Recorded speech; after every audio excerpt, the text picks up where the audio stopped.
Hello, it's Lumin here. Just gonna check that all my AV is working. It seems like it is, which is great. Yeah. So, hello everyone. Slightly different setup for today, as we are going to be doing a tier list of all these new cards. It's probably going to be a 2 or 3 part activity. There are over 200 cards to deal with here, and like I could silently sort these and get a pretty good tier list, but you know, how helpful of a video is that? Not exactly what people are looking for here. So let's take care of these. Econ Sean coming in with the... That's a whole year! Econ Sean, 12 months! Thanks so much for the resub! Schmoovin' indeed. Everyone go check out Econ Sean at twitch.tv/EconSean for some currently Pokemon speedrunning, but later there's more farming. I assume. So hello Merrick, hello Vane Wombats, Rainier, Patch Caretaker, and S tier, or we riot. There might be a riot, because I don't think Patch Caretaker's in this set. Awkward. Troll Champion, you're excited? Awesome. Yes, me too, actually. Acerbic, our hero. Fastest tier list ever. We'll see, Cosmo. I mean, I haven't gotten into these caveats yet, but there are some caveats. And actually, Acerbic might have to help me out once, like, with these caveats if I say anything wrong. Alright, so we got these tiers opened up, and we're gonna do the occupations first.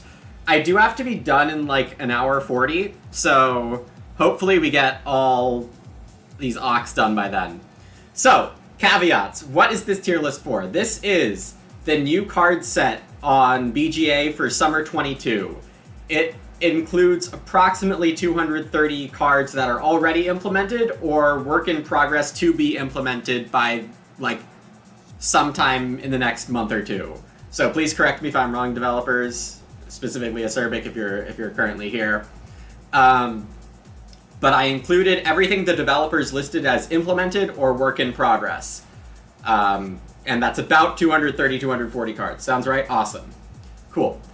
The rest of the caveats, I'm going to be ranking these in terms of how well do they do in a high-level 4-player game on BGA with no additional action spaces. So I'm going to try to make my best guess about what the meta will develop into. That's likely to be wrong.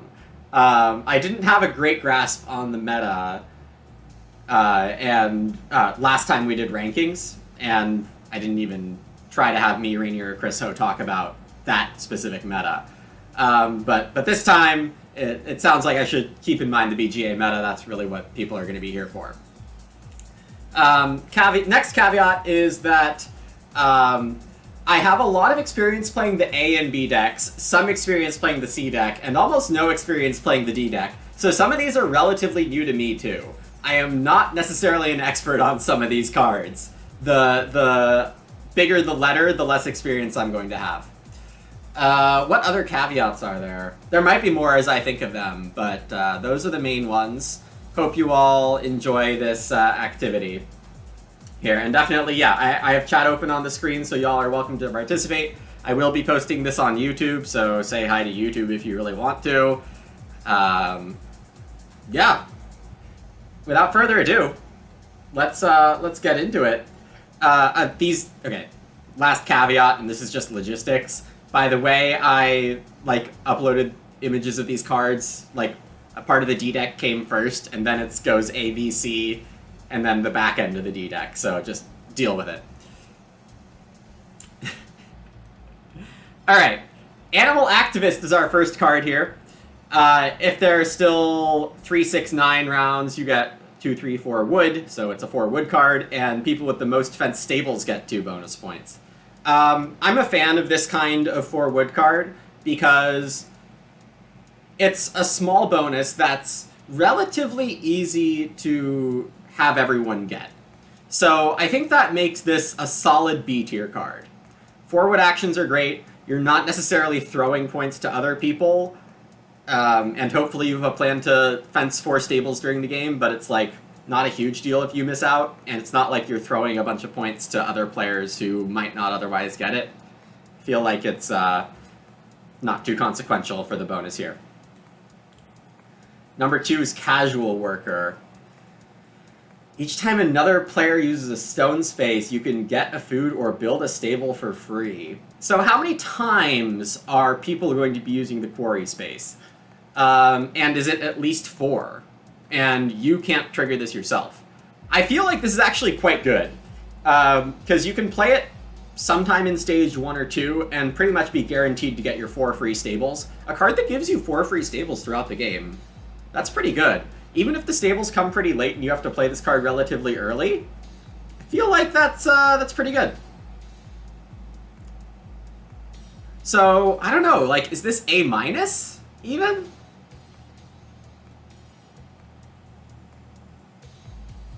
And we're already experiencing my lack of D-deck experience in this. Like, I don't actually know for sure. It's like A-, B+. This is right on the line. I'll put it in A for now, but might want to change that later.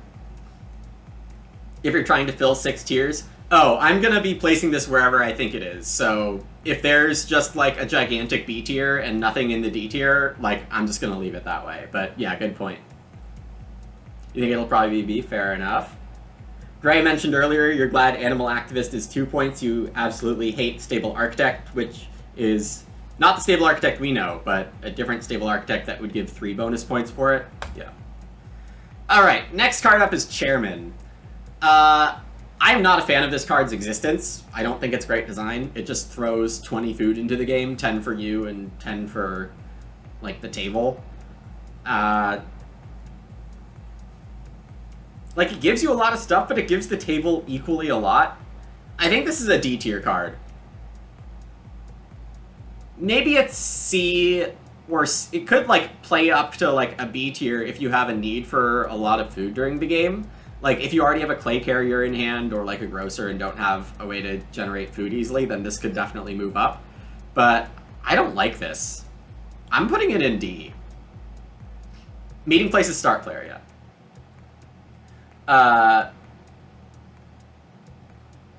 Okay, ignore your comment regarding Stable Architect, fair. Alright, what's up next? Extremely anti-Lumin card, yes, absolutely. Alright, Ebonist. Each harvest, you can turn a wood into a grain and a food. So you know how Cube Cutter's not great, but you turn a wood and a food into a point? How many points is a grain worth? Well, you know, kind of a lot. I don't think Ebonist is any lower than B tier. This is another one where I'm not really sure whether it's like B, B+, A-. I think you could argue for any of those. But 6 chances to turn a wood into a food and a grain. That's really good. It's just that the 6 chances come in at odd times. I'm going to put this in B+ for now. I think at the end of this activity, I'm going to be like resorting a few things. But we'll do this for now. New favorite for you? Nice. Fish Farmer. Every time, well, more like when you take reed, clay, or forest, this is actually a errata. This is supposed to say forest, and on BGA it does say forest. So, yeah, just know that. Depending on how much food there is on fishing, you get 2 food on, like, the easy action spaces. Not great. Like, how many times do you actually take these spaces is approximately the same as Geologist. So, I don't know, 5 to 7 roughly during a game. You can get 2 food, but only if you take the correct one based on how often, you know, fishing is what it is. This has to be a D tier. All the fishing cards are F. That one's just, like, way too specific to be good. Forest Trader. Every time you take wood or clay from an accumulation space, you get to buy a building resource. The fact that reed costs 1 food when you take wood or clay, I feel like this is going to be a favorite for a lot of people in the early game. And I think it's probably right to keep it as a favorite early in the game. If you just, like, keep buying reed for a food, this has to be good. One thing we're going to see in this upcoming meta is that the reed tightness from the previous set is going to be somewhat alleviated. I think there's a good amount of reed providing. But yeah, reed costing 1 food just seems like a really good deal. So then the other question is, how often do you get to use this, and how much does that cost hurt? The cost can add up, but, you know, taking 2 food to cover 2 reed is, like, way easier than taking the 2 reed, at least in the previous meta.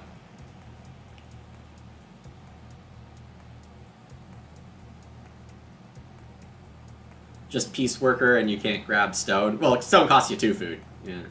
You're about to say the same thing, there's much more reed, yeah. This is another A-, B+. Can't tell you for sure. Let's call it a B. Let's call it a B tier card.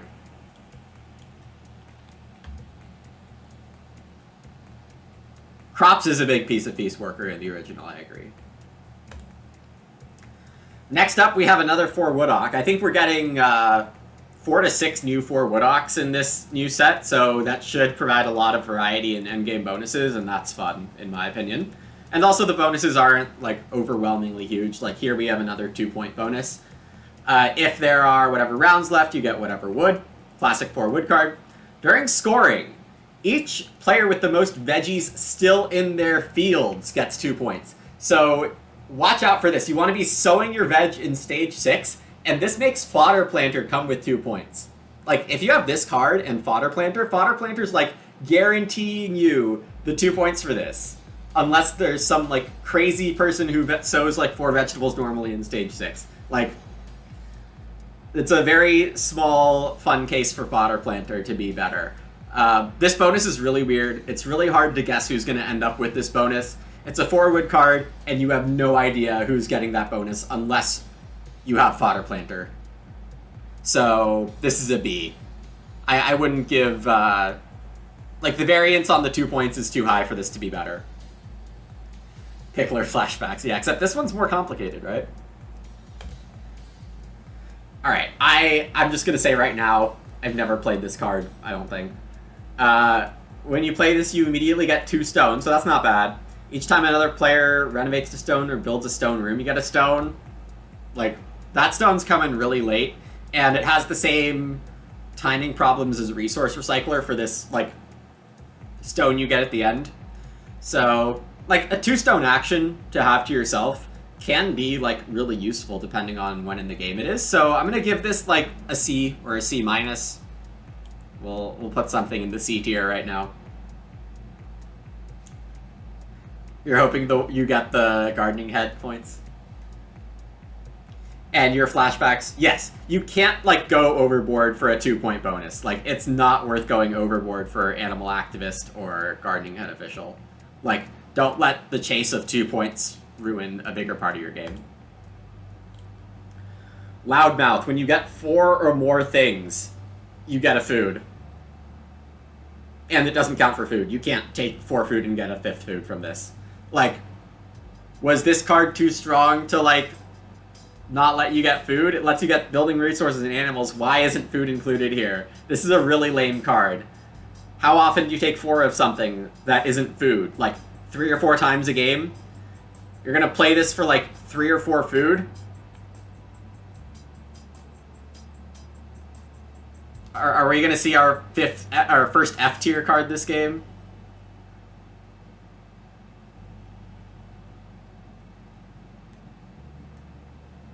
This tier ranking.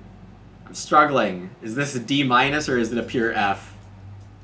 I think it's pure F. I think it's pure F. This is not triggering more than 4 or 5 times a game, at best. Worse than Bean Counter? Yeah. Yeah. That's in the chat, indeed. Alright, so that's our first batch of D-deck cards. You know, I'm gonna get them all out of the way right now. We're gonna... Oh, they're all at the bottom here. That's fine. We're gonna do the rest of these D-deck cards here. Actually, no, because the way I sorted the pictures that are coming up is also hard. Alright, I take that back. We're going into the A deck. Alright, so A deck, B deck I have a good amount of experience with, so this should be a lot easier. Angler, you get a major or minor when you take fishing, when fishing has 2 or fewer food. It's hard to say that this is a good card. It's almost... like, when do you want to take 2 food or 1 food on fishing? Pretty rarely. You need some, like, legitimately good fishing help. Like a brewery pond, which we'll explore later. Maybe canoe, or sorry, harpooner, not canoe. It's hard to say where angler's gonna shine. D tier. It does give improvements though, so it could be worse. Asparagus, you're picking up, yeah, good one. Next up, Barrow Pusher. It's Cultivator, except you're turning in a good resource for the worst resource. The thing is, though, plowing is still good, and, like, the clay does something. The clay means that it's easier for you to renovate or pick up a major improvement, and if you're playing Barrow Pusher early and getting food, or if you're on an early reno strat, then the clay is kind of more equal to wood, closer to equal to wood. I think this is a clear C tier card.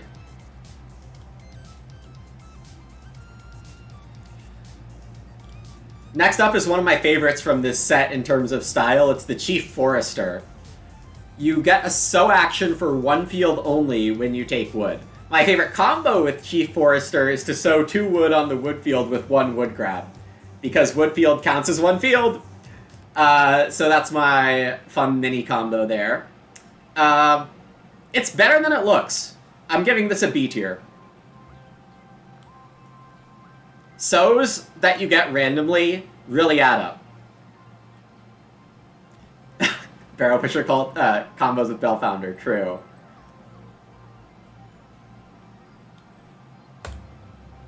You found Chief Forester underwhelming?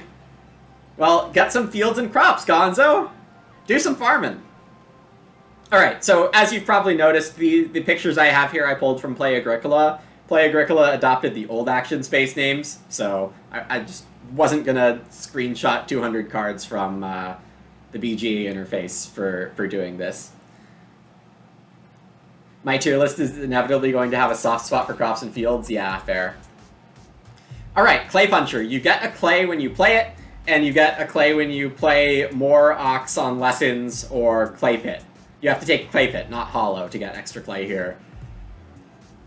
It can be good when you want a lot of clay, but, you know, when do you want a lot of clay? C minus, C. Back of C tier, I'll say. If you argue for D tier, I'm not going to argue with you. If you argue for B or above, I am going to argue with you. Cookery Outfitter. During scoring, you get a bonus for each cooking improvement you have. Not baking improvement. Ovens don't count here. This card, I don't know who was thinking what when it got designed. Straight to F tier. When are you going to have a fireplace and a hearth? And if you answer oven site, you should leave. Fellow Grazer, you get 2 points for each pasture of at least size 3. It's hard to say... Well, I mean, you have the Shepherd's Crook Manger combo, where Fellow Grazer's obviously an excellent 4-point Ock at the end of the game. But otherwise, it's like a 2-point Ock at the end of the game. Like, a private 2-point action is okay. Like, you're okay playing an Occupation round 14 for 2 points. Like, a lot. But having at least a size 3 space pasture, that means you fenced 13 or something else weird. I'm gonna go D tier. And it has the games where you have Shepherd's Crook where it's like an A minus, but most of the time this lives in like D plus world. I guess if it has A minus ceiling, I should probably put it a little higher than D tier, but that's like a stylistic choice. I'm gonna try to like get the average value of these rather than the ceiling or floor.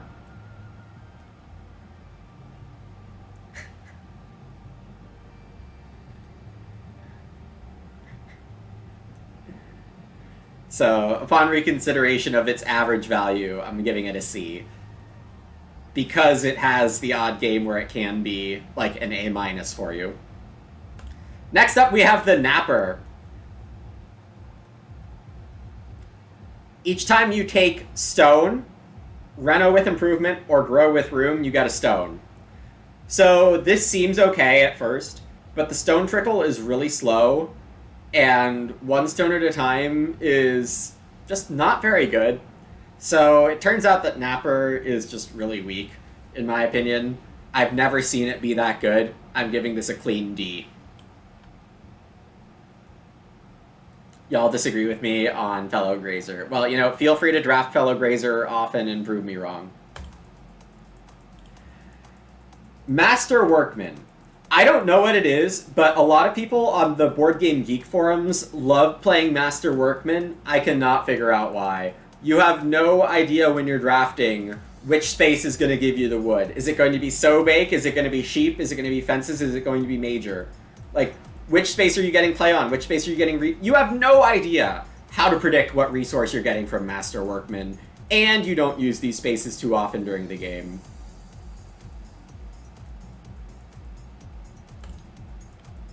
Pan Baker. Every time you use grain utilization, you get 2 clay and a wood. Cool story.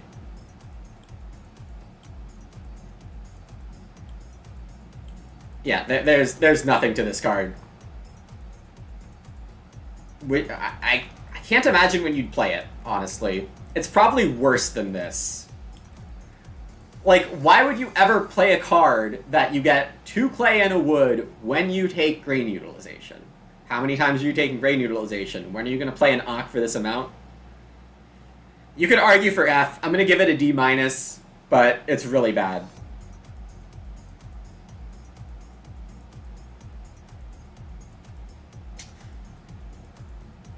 Gray is bringing up a big point here.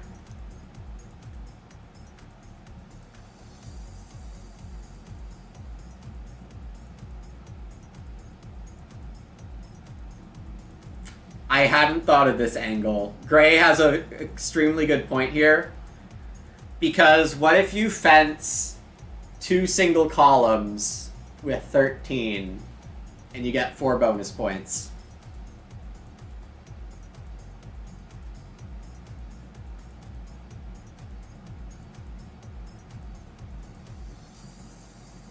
My world has changed. My world has changed. Just for a moment, we're going back to Fellow Grazer. I hadn't thought about, like, intentionally fencing size 3.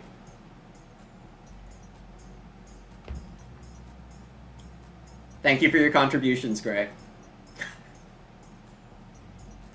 For anyone who missed that chat and knows the original edition, yeah, read that comment from Gray. All right, Portmonger. We're taking food from bottom feeding, and we're getting stuff. This is not too bad, depending on your game plan. Getting reed or a crop with an early fish action or traveling action, you don't need to get too many things off of Portmonger for it to be worth it. If you don't have any other crop source, you're taking, like, a veg and a food the round after someone takes traveling instead of a veg. So, like, gets you a trickle of food throughout the game. It can give you a reed early to help you get your room parts. Portmonger's not that bad. That said, it's not that good either. I think this is a C+ or a C.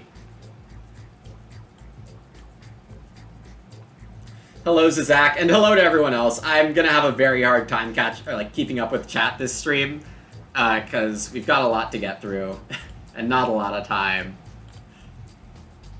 Next up is Shifting Cultivator. This is high variance. You need a lot of food to get good use out of Shifting Cultivator, but Shifting Cultivator can be a lifesaver in a game where plows just aren't in the draft.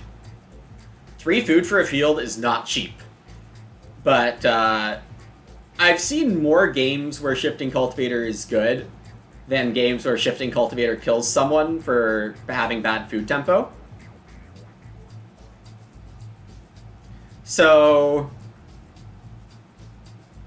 it doesn't get played enough for it to be like an A tier card or even a B plus tier card. But am I comfortable saying this is a B minus? Yeah, I think I am. We all know how often you can just stack a ton of food in Revised, and Shifting Cultivator is a great thing to sink food into. Good with a lot of wood combos. True, Aspheric. Needs support. It needs either food support or direct wood support, yeah. Stable Planner. Stable Planner, 3 free stables. I like this card a lot. I think this is a B plus tier card. Not too much to say about it, but don't sleep on the Stable Planner. Finally, some good stuff that I like playing. Task Artisan. Task Artisan gives you 3 wood and 3 miners at relatively predictable points in the game. I don't know if my love for Task Artisan is based on playing Shaving Horse too often on its first trigger, but we won't be seeing Shaving Horse here in this implementation. But 3 wood and 3 miners is pretty good. I think this is a clear A card.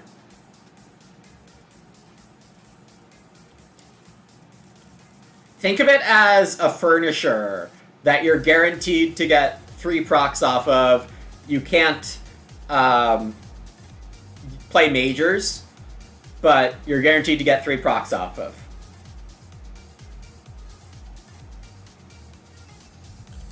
Yeah, if you say Stable Planner is an A-, I'm not going to contest that. Like, I might decide to move all my B+ stuff into A- by the end of this. I don't really know. Next up, we have Tree Gardener. Tree Gardener gives you a wood per harvest and lets you buy 2 wood per harvest if you have a lot of food. It's very tempting to sink too much food into Tree Gardener early, and in that sense, I think I haven't actually seen it be, like, ridiculous too often. But if you run into, like, some experienced player playing Tree Gardener, or, like, I don't know, someone who's just assembled a ridiculous food combination, Tree Gardener is ridiculous. Like, Tree Gardener can be up to 18 wood for the cost of the Auk and 12 food. 18 wood off a single card? If you have enough food? That's ridiculous. I think we have to put Tree Gardener in A tier. Somewhere. Like, the stats that I've seen on Tree Gardener from Play Agricola hint that it's more of a B or a B+ tier, but I don't think it got exploited well enough. I'm putting it in A tier. Stream Jumpy, yeah, all my things say my stream is great right now. Sorry, Gray, but thanks for asking. I do appreciate you asking. It might be on Twitch's end, but it's not on my Streamlabs end. Whoa. Alright. Stone Oven will be more useful. Fair. Alright. Wood Carrier. We might see this card banned. Honestly, we might see Task Artisan banned too. Probably not Task Artisan. But yeah, Rainier, I think this might be S tier and slash bannable. I think I'm gonna try to save my S tier for stuff that could potentially be banned. Wood Carrier, you get wood if you've played a lot of improvements. I played a game last night where I had 5 improvements early on, thanks to Task Artisan, and then I played, or it was Furnisher actually, and then I played Wood Carrier in like round 7 for 5 wood. Like, your third action of round 7, yeah, do you want 5 wood? I think we're S-tiering Wood Carrier. That doesn't even account for like all the joinery stuff or stable stuff you could do at the end of a game by playing Wood Carrier. This card is really freaking good. I got it 7th pick. I hope if I play a game with any of you, you don't let me draft it 7, because this card is really freaking good. Lots of agreement in the chat. Next up we have Wood Harvester. So we've seen a lot of wood cards I've placed relatively highly. This one is not going to be placed very highly. If there are wood accumulation spaces with specific amounts of wood in them in the harvest, you get a wood or a food. I can see this card being pretty good if someone's running Basket, or Forest Plow, or Forest Studies, or some of these other miners that put 2 wood back on spaces. But otherwise, you think this card's going to be okay sometimes, and it just does nothing for you. I think 2/3 of the times I've played this card, which might only be 3 times, it's pooped out on me. So I think this is C- on average. I don't think you can give this a B grade.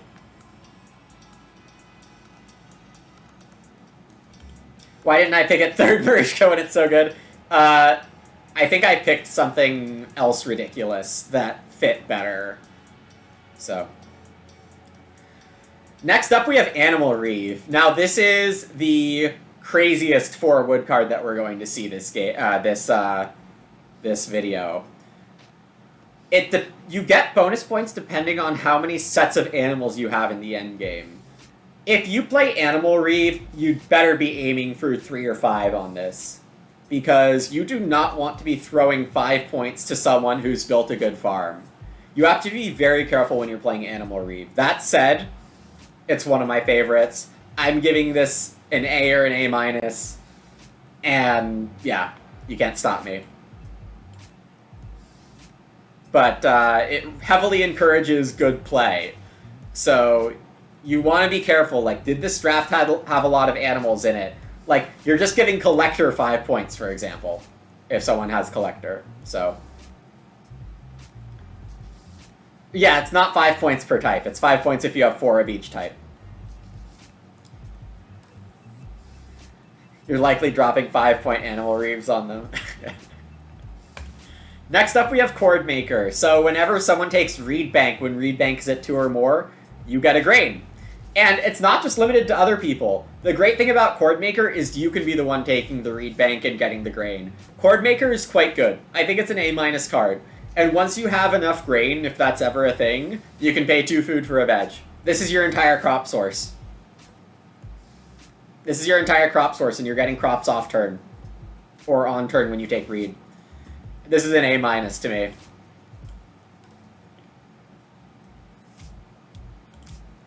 Next up is Full Farmer. You get a bonus point for each pasture you have at maximum capacity. Also, if that wasn't good enough, you can have a wood and a clay.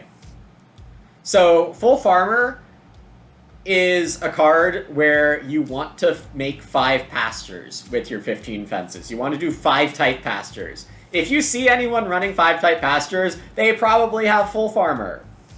Full Farmer is really good.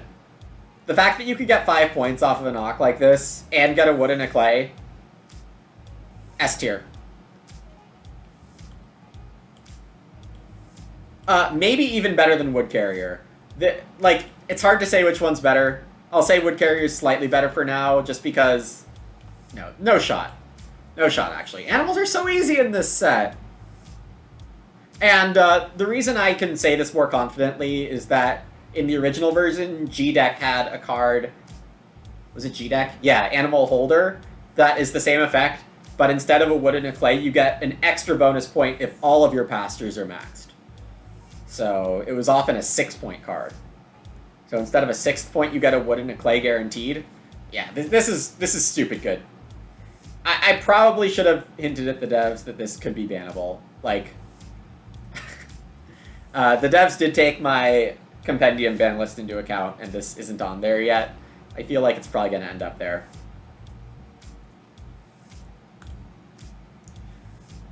Riverine Shepherd. Every time you take Sheep Market or Reed Bank, you can steal one of the other white good off of that action space, if it's there.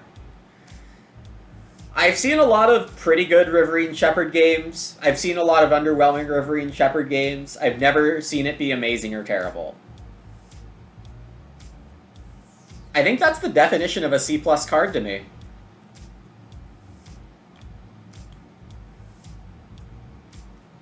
Full Farmer and Organic's the perfect hedge. True. True. Here we have a card that, if you play original version, you're not going to like very much. The Rope Maker. But I think in this specific situation, like in this specific meta that did exist previously, Rope Maker's a fine stage 1-oc. I think it's still probably fine. I think it's another C+ card.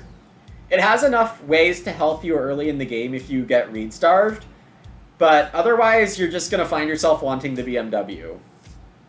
So I think we're giving this another C or a C+.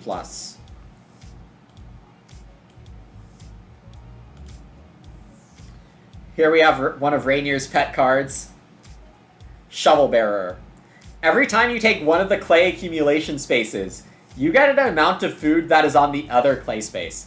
So Shovel Bearer is a lot of fun, and you can envision yourself like getting 3 clay, 4 food, 4 clay, 2 food a lot of times during the game.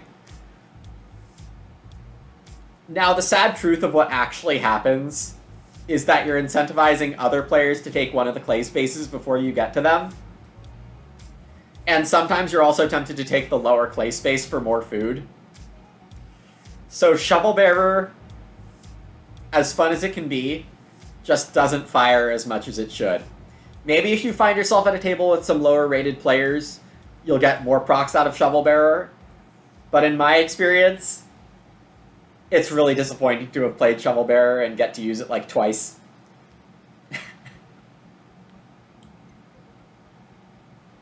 We're putting this somewhere in the C tier. At the back of the C tier. Storehouse Steward. You get a stone, reed, clay, or wood if there are 2, 3, 4, or 5 food on a food space exactly. The specificity of this card is really annoying. The bonus isn't that great. It's not super predictable what you're going to end up with. And if your opponents see that you need a read and traveling's at 4 and fishing's at 2, or 3 and fishing's at 2, what do you think they're going to do? They're going to take 3 food. Solid D tier here. Turnip Farmer. At the start of returning home, if day labor and grain seeds are occupied, you get a veg. How many rounds do you see in an average Agricola game where both grain seeds and day laborer are occupied? Not many. You have to know that someone's gonna like do cottager loam pit or tiller stuff, and someone's doing field watchman or like silly pitchfork things. Sometimes you can take a grain, like you can use this as a greengrocer if someone has a day labor combo, and you can use this as a seasonal worker if someone has a grain seeds combo, but it's way better if you're not helping this card get along. I think this is a D+. You can use this a little more than you think, but it's rarely going to be good.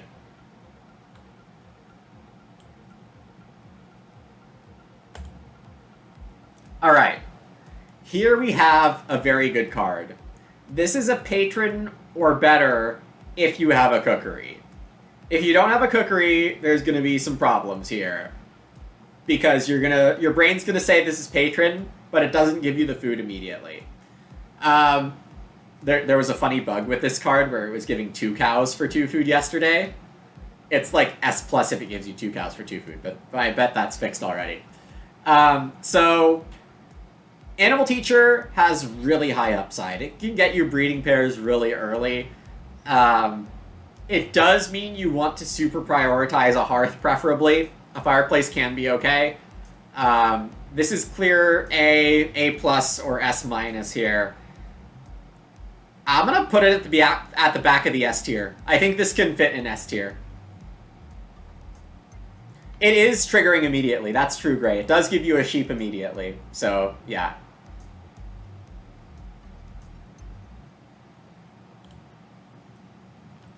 Alright, Bohemian. At the start of each returning home, if someone took a knock, you get a food. This is very reliably, like, 8 food throughout the game. So, that's not great. But it has games where it can give you 10 or 12.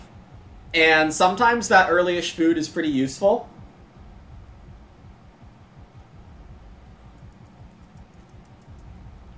So I think this is a C tier card.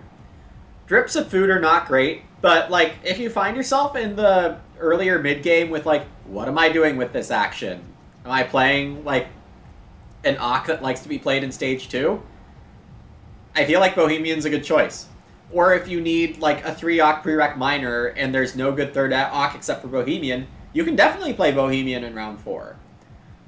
It gives you a food back at the start of returning home before feeding. So, like, this is an Ock you can play in round 4 if you have 4 food and get your 4th food back.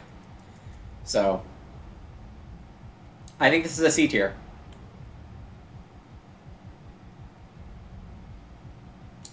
Yeah, Bohemian is at least 1. There's a different occupation, this one, where you need both. Next up is buyer. Each time someone takes a black or white good, that is reed, stone, sheep, or boar, you can pay them a food to get one from the supply. Buyer is another card where you really want a fireplace or a cooking hearth so that you can just, like, be profiting off of other people taking sheep. Getting reed and stone throughout the game is pretty solid. You do want to have good food when you play buyer, but it definitely has a lot of good use cases. I'm a fan of buyer. It's slightly harder to play than it looks initially, so I'm going to give this a B or slightly higher than a B tier. But it's definitely playable in a lot of games if you're not too busy early on. Yeah, let's put it there. I read Bohemian wrong? Are you sure? Or did you read Bohemian wrong? If at least 1 lessons is unoccupied? Unoccupied. Yeah, I guess that still happens a lot, right? You're right. Did I? Okay, what? Sorry, I have chat partially hidden here.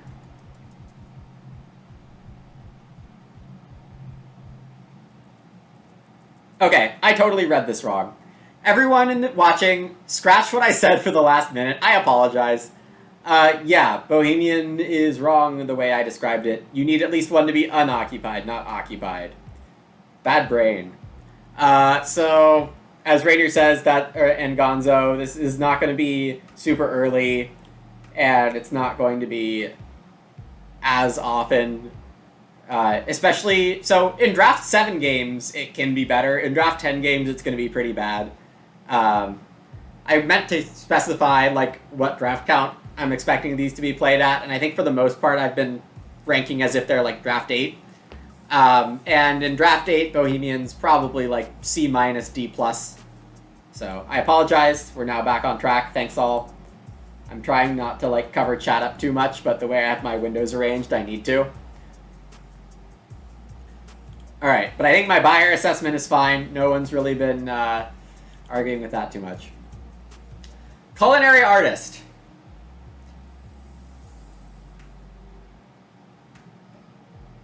Is just not good. It's really bad. You can only convert 1 thing at a time when someone else takes traveling, meaning you can only convert things like 2 or 3 times meaningfully throughout the game because you need to have a grain, sheep, or veg already. Like, it gives you great payouts for the sheep and the veg, but you need to have someone else take traveling. So for that reason, Culinary Artist is an F+ tier. It's really hard to make work. Y'all think buyer... Some of you think buyer is... And Gonzo, yeah, you're right. If other people need to take traveling, there aren't enough traveling benefits in the revised in general. Haydryer. Haydryer is very, very good. You get breeding cows a stage after you play Haydryer. And you can play Haydryer, like, whenever. If you have a bunch of food, you can just, like, buy cows for 4 food. But ideally, you're getting 3 to 4 pastures in the mid-game and playing Haydryer and having breeding cows. And they're not just breeding for you, they're double breeding for you. Because you can eat down to 1 cow. Haydryer gets you your 2nd cow back. Like, eat down to 1 cow during feeding. That's not true. You need to pay for this ahead of time. But if you have 4 pastures, you're basically double breeding cows. This is A tier. I had the details wrong on the food ordering, but yeah. Max cows and up to 16 to 20 cow food, yeah. Rainier played it last night on stream and it was great, yep. Hey, okay. Yeah, Chris O. Well, that's because Carpenter's bench is silly. Next up here, we have Joiner of the Sea. How are we doing on time, by the way? We're like 45 minutes in. Yeah, we're barely going to finish with the Ox here. I need to speed up a little. Joiner of the Sea. Other people taking fishing or reed bank means you can trade in wood to get food.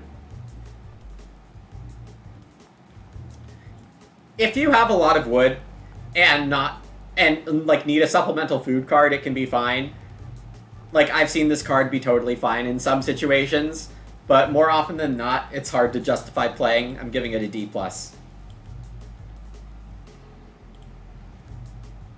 Games seem wood tight and food rich so far. I think if people don't adapt to the current set of resources and keep building a lot of wood rooms, that'll be true. But I think people will adapt, and Joiner of the Sea will have some good games. Night School Student. So in rounds where nobody takes an Auk, you can play an Auk for a food. This card can have some really good games, and if you depend on it too much, it can blow up in your face. Because people might want to block it. Especially when this set is coming out, people are going to want to play a lot of cards just to test stuff out. So it's probably not good right now. But if the meta settles and you're playing a Draft 7 or Draft 8 game, or any game with a draft that doesn't come in with too many good cards, Night School Student can be really good. So I'm really not sure what the average value of Night School Student is, but it's probably in the B tier for me. Because it can have A games, it can have D games, but it often gets you like 3 mid-late game Ox.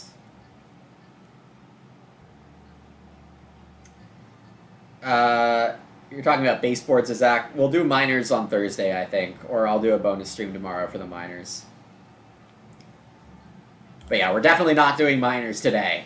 We have 200-something cards to tier list here. There's a lot of stuff going on. Paymaster. Paymaster, you give other people grain to get a bonus point.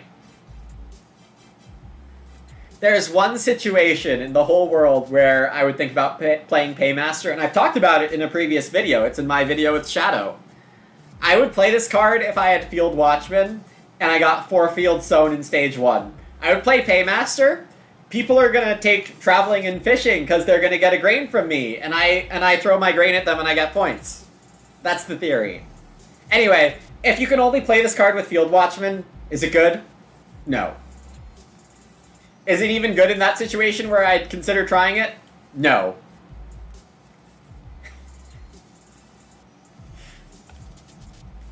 Moving on to an actual card with text on it. Paymaster into F, Gray.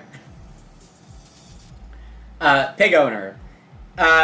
You can have 5 boar and get 3 bonus points. Pretty good. How often can you get 5 boar if you want to get 5 boar? I'm going to argue pretty reliably. There's a lot of cards that give boar.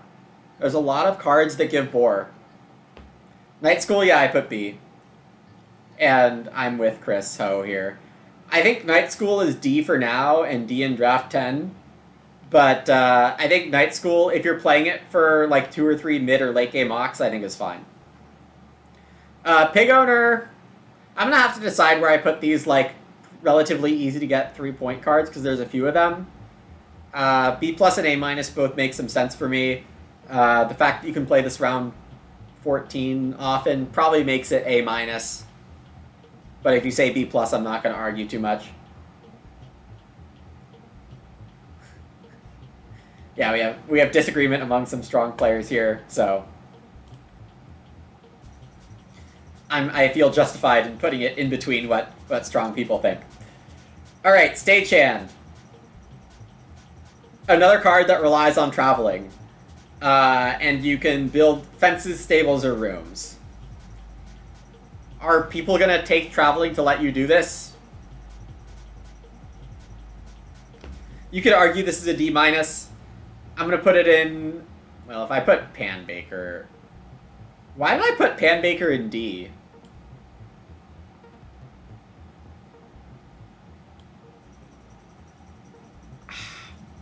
I'll put Stagehand in D.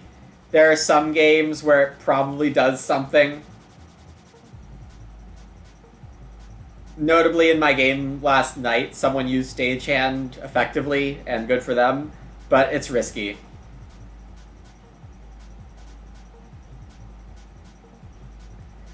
Oh yeah, it was the stream game. It wasn't my last night game. Yeah, as far as Zach's question, 190 or 200 of them are implemented now, and there's 30 or 40 coming. Yeah. So, eventually we get all of these. I want this video to be relevant for at least a while, so I'm including those 30 or 40. Watership, you're correct. Woodworker is like mushroom collector, but instead of getting 2 food, you get a sheep. So, you know, judge this similar to how you judge mushroom collector. Unless you have sheep space. I mean, yeah, maybe it's more useful than mushroom collector.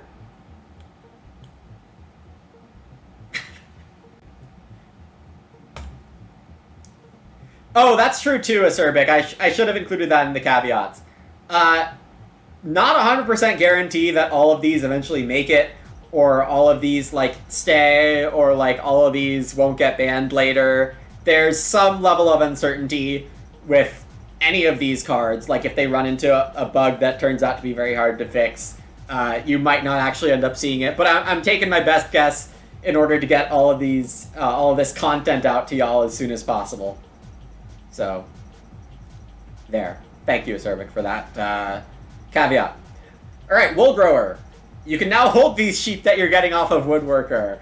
It holds sheep equal to the number of completed feeding phases, which is very handy if you just want to, like, have a sheep at home, a sheep on Wool Grower, and then it just, like, breeds right after Wool Grower has capacity for it. So, the capacity on Wool Grower, like, it scales perfectly, in some sense. It's another sheep capacity card. We've seen this with Domestician Expert before. They can have great games. They can have useless games. I think it's a C tier card. I think it's pretty good design, though. It has some variance, but not too much variance. Next up is Case Builder. If you have food, grain, veg, reed, or wood, at least 2 of them, you can get a bonus one. This is clearly most useful for the crops. Getting a 3rd crop of grain or veg is pretty fun. But when do you actually need those? It's not actually that often. Like, if you find yourself in a situation where you can get 4 of the Case Builder things, that's great. I wouldn't try to get 5 for 5 off of Case Builder unless it was an accident. It's a one-time use card, so it's like a mid-game, late-game action that's worth a point or 2. Hard to say it's that good. Hard to say it's that bad either. I mean, maybe it's more situational than I'm describing it right now, but I think you could say it's a C+ and not get too much, I think I can say it's a C+ and not get too much blowback on it. Exactly, Zizak. Alright, next up is one of my favorite cards to play. It's Confidant. You place food from your supply, so you need to have a small excess of food when you play this, but in the following rounds you get your food back, and you get a free sow action or a fence action at the start of those rounds. So this is ideal for, like, getting ready for animal pairs. This is ideal for, like, round before harvest, you sow something, or multiple things. There are games when Confidant can be really, really good. I'm a big fan of Confidant. I think it's A- B+ tier. Given that I put Ebonist in B+, I think I don't... Maybe Ebonist needs to be a little higher. I don't know, the wood costs... it's hard to say. You need to have some food when you start this off, but it can pay off really big. Let's put it in B+. You can mess it up by not giving yourself enough food tempo. And, like, the 3rd or 4th sow and fence is not always necessary. Fun with Hedgekeeper? Hedgekeeper doesn't work with this, because Hedgekeeper needs you to take fencing or farm redevelopment.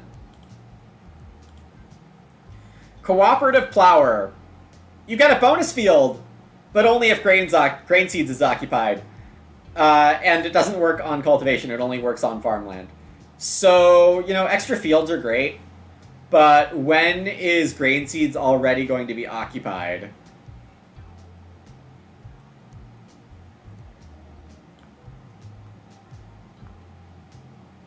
It's just way too hard to imagine cooperative plower firing more than twice. And it's very easy to imagine cooperative plower firing once, in which case, why didn't you just plow a field instead of playing cooperative plower? Yeah, exactly, Zach. And that's never happening. Alright, so here we have our first occupation, I think, that we've gotten to, that allows you to reno. This one's fun. I played it in my stream game yesterday, right? Where if you have a 2-room house, you can renovate and get a fence action. This enables clay supports, Freemason, that kind of thing really easily. It enables priest really easily. Early renos are a thing in Revised, and we finally get to see that now with these new cards. We're getting like 5 cards that help you reno early. I think these are fun, and situationally great.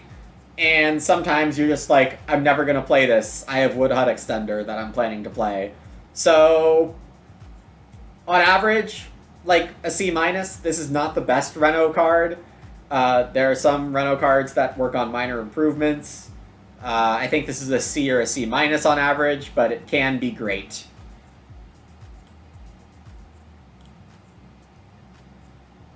I think you can fire Cooperative Plower once, Gray, if you focus on it. You think it's the best reno card? Interesting. I would much rather play Upscale Lifestyle, for example. The reno being free is great. The fact that it combos with Conservator is pretty good too, but I think just in general... Oh wow, some high ratings on Established Person from the crowd. Alright, Estate Worker. You get Wood, Clay, Reed, Stone on the next 4 rounds. I think we can all evaluate this one relatively closely. It's alright. Like, some games you're not going to want to take the time to play it. A lot of games you are going to take the time to play it. But its overall value is not very high. Very playable, not amazing. C+ to me. If you say B-, that's fine. Informant. After each work phase, if you have more stone than clay, you get a wood. This card says you don't have to have the worst resource, and you can have the best resource, and you get the second best resource. Informant is really good. This card is really good, and it gives you a wood immediately because it wasn't strong enough.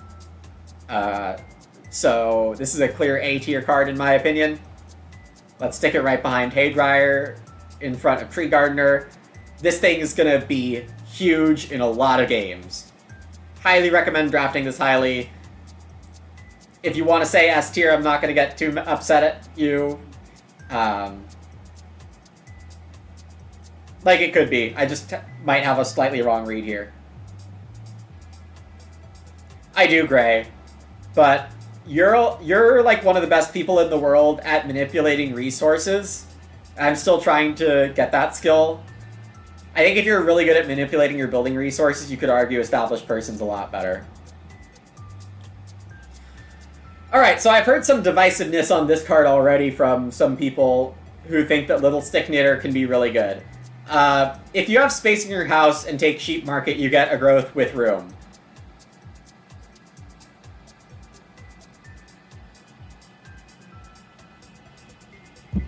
And that's true, Gray. It's significantly better. I don't know. If you want to disagree with me, make your own video! Okay, so Little Stick Knitter, in my experience, during playtesting on Play Agricola, before this card was printed, there was a lot of people playing defense on people trying to play Little Stick Knitter, because you kind of want to have dibs on the sheep space, so you have to like also get first fireplace in order for Little Stick to really shine, I think, because otherwise somebody's going to defend the sheep pile, and you're not going to get to use this. Also, you're opening up growth with room for everyone else at the table. So, it's not with my playstyle. I think we're going to see a lot of defense played on this card. It has some games where, sure, it can be late growth, people aren't fighting for sheep, you get away with a bunch of stuff. But I don't think this is better than B-. But I'm going to put it lower than that. I think it gets defended a lot. You're strongly considering doing a tier list? Please do. Happy to have other opinions. I'm not doing this for views. I'm doing this to share knowledge of this set so we can all get better at it faster. And video from Gray would be great. My shirt is the local convention here in LA, Strategicon.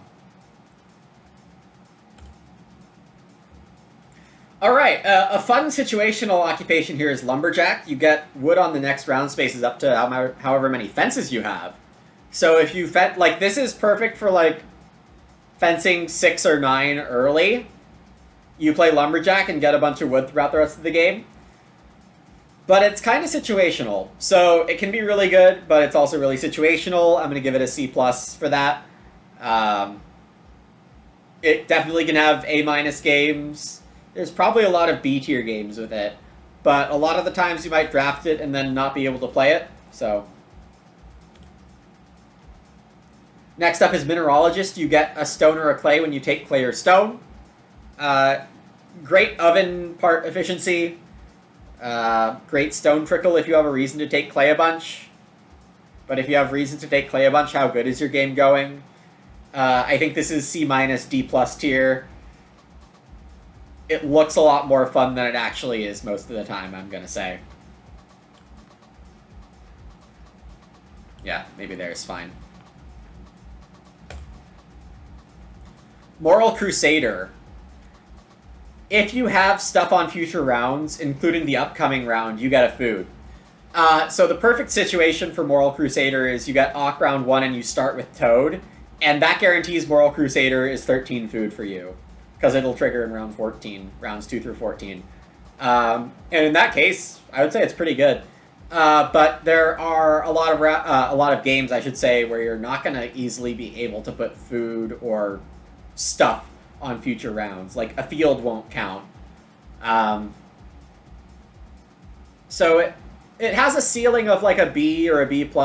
Like, 12 food throughout the game is fine and good. But there's a lot of games where it'll be like 6 or 9 food, and then it's barely worth playing. So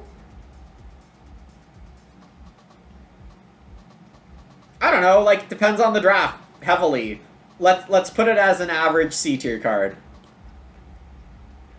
I have a lot of C tier cards already from the A and B decks, and I think that's good design. As we get into the C deck, I think I'm expecting to get more polarized. Patch Caregiver. You get to buy crops for some expense, and it's a field. Yeah, that's okay. It's an extra place to sow, but there are much better crop sources than this, so I don't really know how good this card is, in that I don't think it could be that good. The ceiling on it's just not very high. The floor on it's relatively low. So, you know, C- probably. Yeah, that's what I'm saying, Chris-O. Like, if you have Toad, then it's like a B or a B+, but it's never better than that, right? Yo, Heroic Logic, what's up? Alright, so here is Informant's Friend. Remember the card that gave you a wood if you have more stone than clay? This one you just need stone for, and you get a food every round, and you get a veg in round 14. So holding a stone hostage in your supply is not great, but like if you get an early readstone action, then, you know, it's great. I think Paviour's floor is a lot higher than Moral Crusader's floor, because partly for that vegetable. I'm giving Paviour A- B+ tier, honestly. Paviour is pretty fun for me.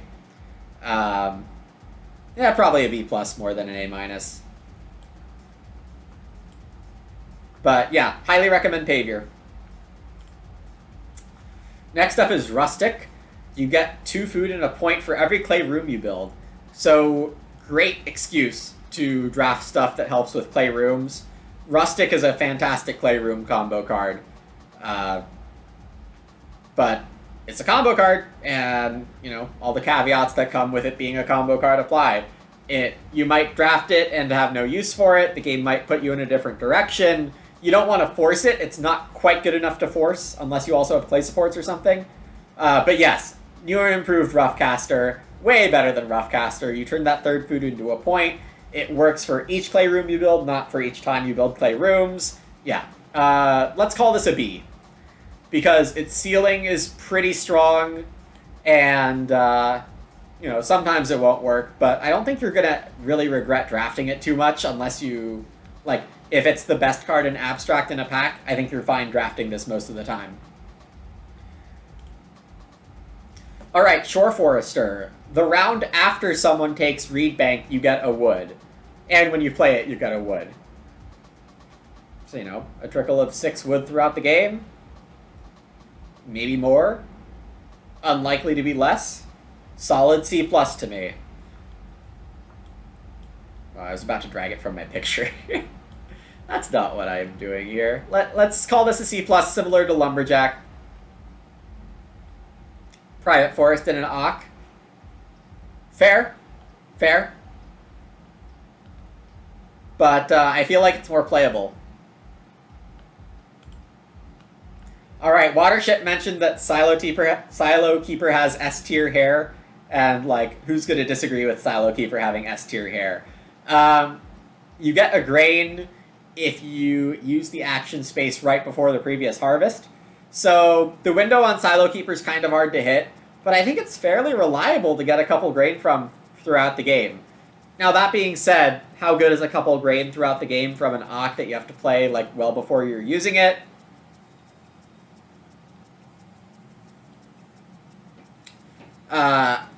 C-, D+, somewhere in there. Underwhelming. Maybe sometimes it goes off, but I really doubt it. Maybe I'll end up being wrong.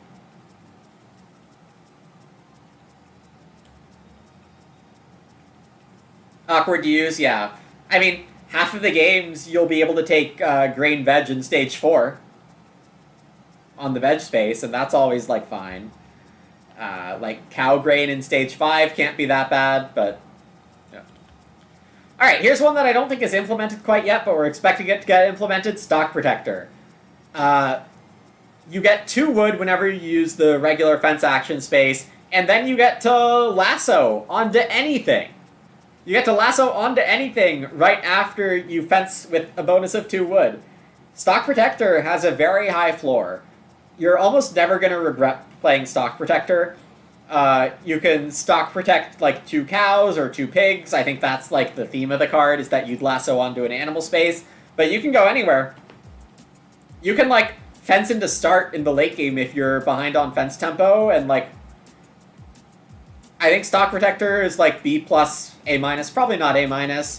It can have some really, really good tactical play, though. So draft this card relatively highly, try to sneak it in and mess with people. Stock Protector, big fan.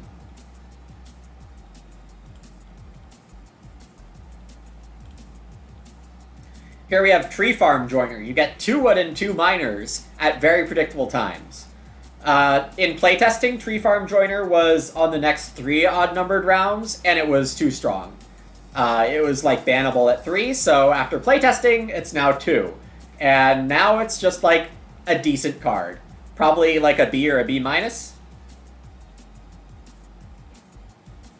Yeah, I think the lasso part of it matters a lot, Gray. I'm a big fan of Stock Protector.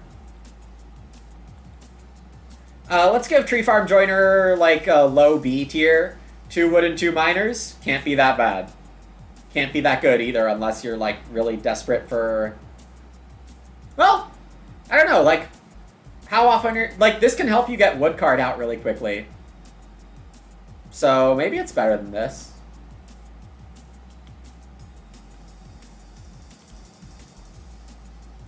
Alright, so previously we had sheep equal defeating phases, now we have 4 equal defeating phases. Nothing wrong with Truffle Searcher. Any animal capacity card like this enables strategies that require less than 12 fences to be, like, perfect, or optimal. Like, you could easily fence 7 with 2 stables and a truffle searcher and have great capacity if you can fill out the other spaces on your farm. So, on average, this card isn't going to be amazing. It can have some really useful games. It can have completely useless games. Mid-C, low-C, somewhere in there. Alright, Clay Warden. So, hard to read this card with the Play Agricola translation and all this other stuff.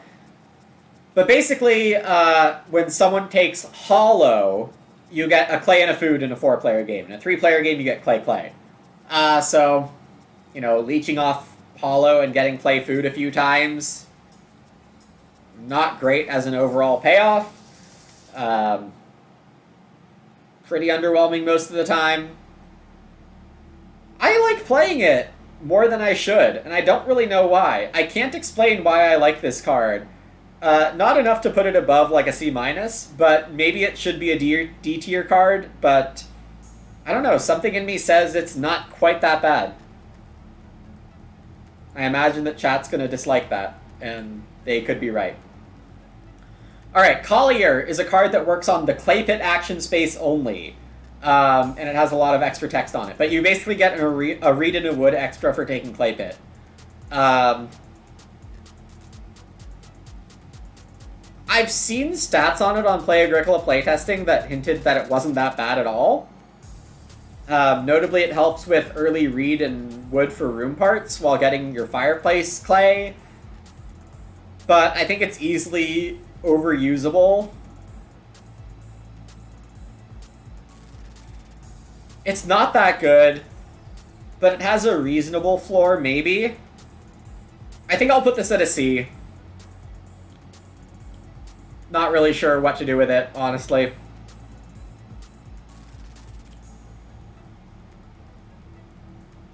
It does not, Merrick. It's a issue with the text being confusing. Alright, next up is Equipper. And it lets you play all your miners quickly. Now, the issue is, like, how much net value are you getting out of this? Is however many miners you... 7 minus however many miners you'd normally play in a game. So, I think the best case for Equipper is if you've got, like, Stork's Nest or Little Stick or something else that's giving you growths without the miner improvement. This helps you get your miner improvements out, but... or if you need a few of your miners out fast, or maybe there's a bunch of passing miners in the game that are coming around, like... It's hard to imagine Equipper actually being quite as good as it might sound at first. And the stats that I've seen from Play Agricola back that up. I think this is a C tier card. Yeah, exactly, Sivir. You want, like, a reason to play all your miners relatively quickly, or, like, a mix of those two reasons. Okay, so Field Caretaker lets you turn clay into grain, and it's a field. This card is a lot better, in my opinion, than the previous Ock field that we saw. The clay to grain conversion here is quite good. I think there's a good case to be made that all 3 of these clay conversions are very good. 0 for 1, 1 for 2, 3 for 3. All very reasonable. The field to sow on is fine, but it's not amazing. So, yeah, I think this can actually be B-, or a B, compared to the previous field Ock. I don't think that's too logically inconsistent. I felt like I've never regretted playing Field Caretaker, so...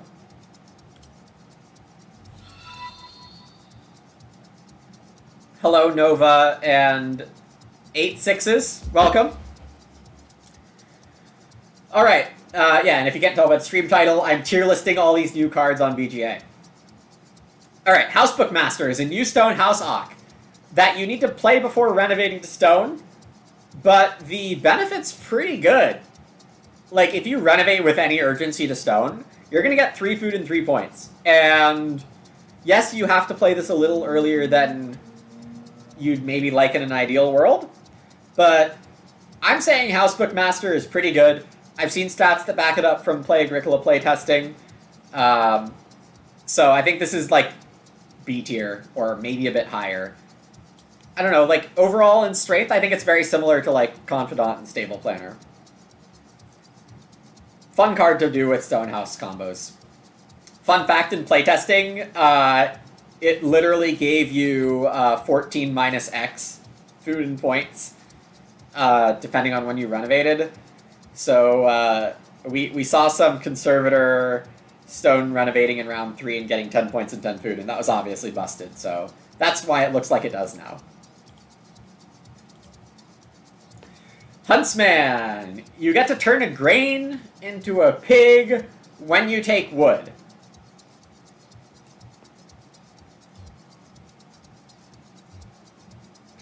Highly questionable.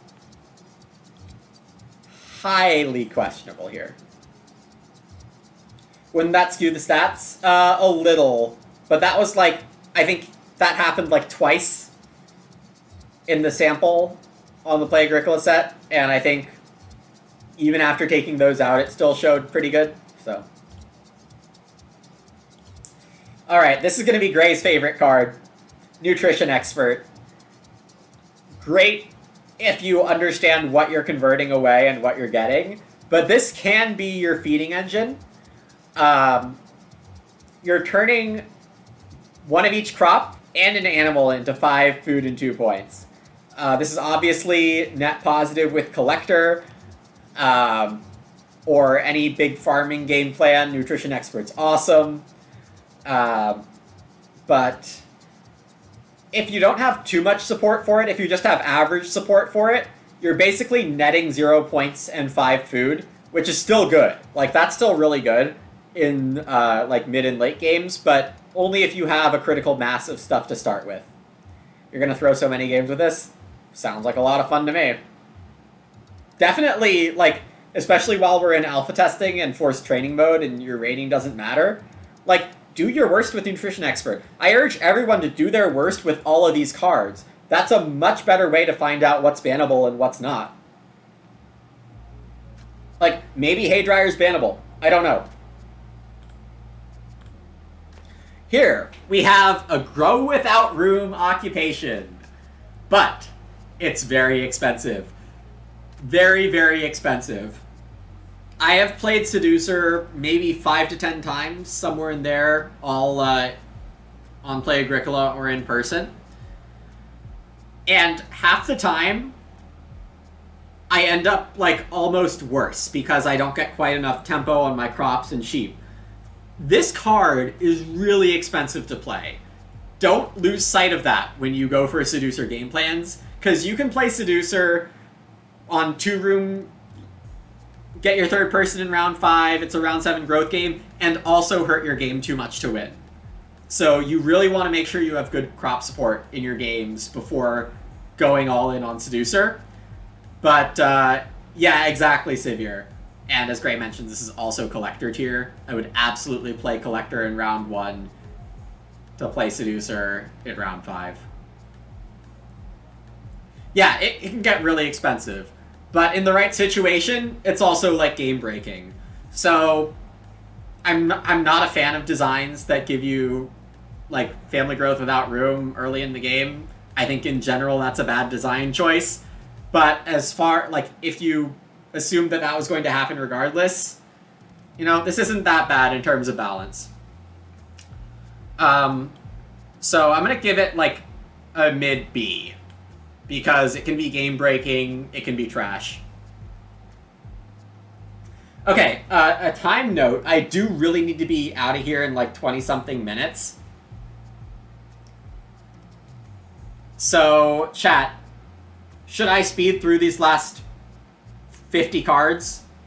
Or should we finish this tomorrow? I'll stream tomorrow if we don't finish this. And do the first part of... Oh, thanks, Greg. I'll stream tomorrow to finish this and start the minors.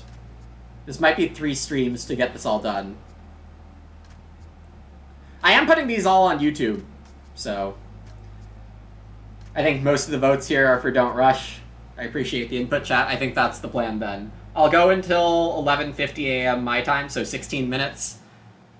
You also have to go, yeah. And yeah, I should rank Nutrition Expert, because I haven't yet.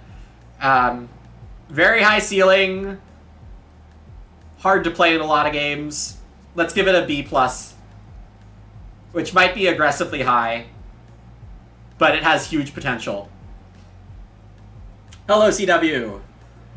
Any favorites for bannable cards I noticed from Watership? Anything in S tier or the high end of A tier is basically, I think they could be banned. I'm really reserving the S's, A's, and F's. I have not been generously giving those out. Alright, next up is Wholesaler. Basically, when you take a stage 3 or 4 action space, you get one extra of them once in the game. This is pretty good to guarantee breeding pigs and breeding cows, and like a 2-veg action, and like a 3-stone action when there's 2 stone on the space. Wholesaler ends up being pretty fine in a lot of games, but also like you're not going to want to play it that reliably. So I think this is actually a B- card. It comes in more helpful than you think. I have like this internal preference for giving higher ratings to later occupations. Wholesaler's definitely a card you can play in round 9 and be very happy playing it later. Yeah, I had scrolled down a little to look at the rest of the cards, how much left we have here. Alright, so let me clarify. District Manager, every round where you use Forest and Grove, you get 5 food. That's what this card says. The wording is like really messed up and annoying here, but that's what it is. You don't really want to play this card until you've guaranteed been on both of those spaces in one round, because people are going to want to block you. It's a sneaky food out, kind of like layabout in some situations, and maybe you get 5 food again later, but it's not better than that. So I think this is C-.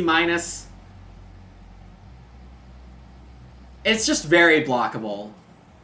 Like, you're telling people you can get at least 2 wood and block me from getting 5 food. And that just makes an action pretty good inherently. So I think this is the back of the C tier.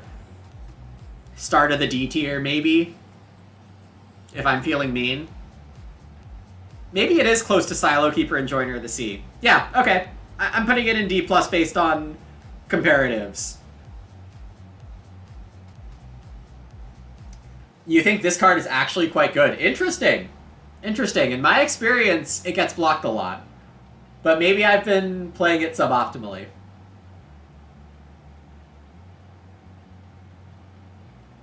But, like, you're also telling other people they can take it and block you. Because you need to be on both of them. Alright, Housemaster. If you have a bunch of majors at the end of the game, you get some bonus points. Most of the time, you're going to end up with 3 bonus points here. The way the math works, it's just really hard to stretch for 4 bonus points on Housemaster. Maybe Gray has thought of a combo for Housemaster that I haven't thought of, but I think in practice, relatively easy to get 3 points on this if you're already expecting to get some majors. Pretty hard to get 4 points on, relative to like what the effort's worth. So this is like a 3-point arc at the end of the game a lot of times. Maybe 2 points in some worse situations. And maybe some games you're not going to play it. But I don't think it's that bad that often. So I think I'll rate this equal to Pig Owner. Where did I put Pig Owner? Oh, wow. Yeah. Sure. A-? Some of this stuff, like, I should probably redo at the end.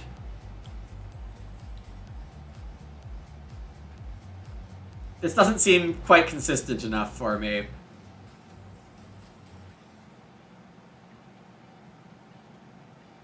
I think these back 3 in the A tier and like the first 3 or 5 in the B tier are pretty close. The line between them's pretty arbitrary.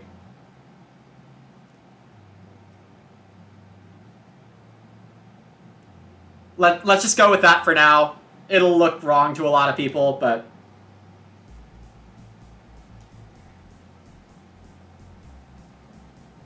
less consistent than Pig Owner at a good table? Yeah, it's probably not playable enough to be... Alright, let's put it back here. But still, the same thing applies. Like, the last 2 in the A tier, the first 6 in the B tier, I think you could argue a bunch of ways. My experience is not that great, but, you know, maybe I have a biased sample. Well, I certainly have a biased sample in some way, but Alright, next up is Little Peasant. I hate the design of this card. It is so swingy. You have to be in 2 wood rooms, but literally everything is unoccupied. Oh, by the way, there's a bug on this that I think needs to be reported. Hasn't yet. It's not an important bug, though, in terms of bugs. So, the best way to play Little Peasant is you hope Urgent Wish comes out in round 12. And if you get that, and do a lot of farming in the first 11 rounds of the game, you can take Urgent Wish twice in round 12, unblockably. And then you have... Then it's like you never needed to build rooms, but then if Urgent Wish comes out in round 13, you're pretty screwed. So, Little Peasant really wants something like Seducer to be able to have 3 people while still using Little Peasant. If you can get to 3 people on Little Peasant, you're probably winning a lot.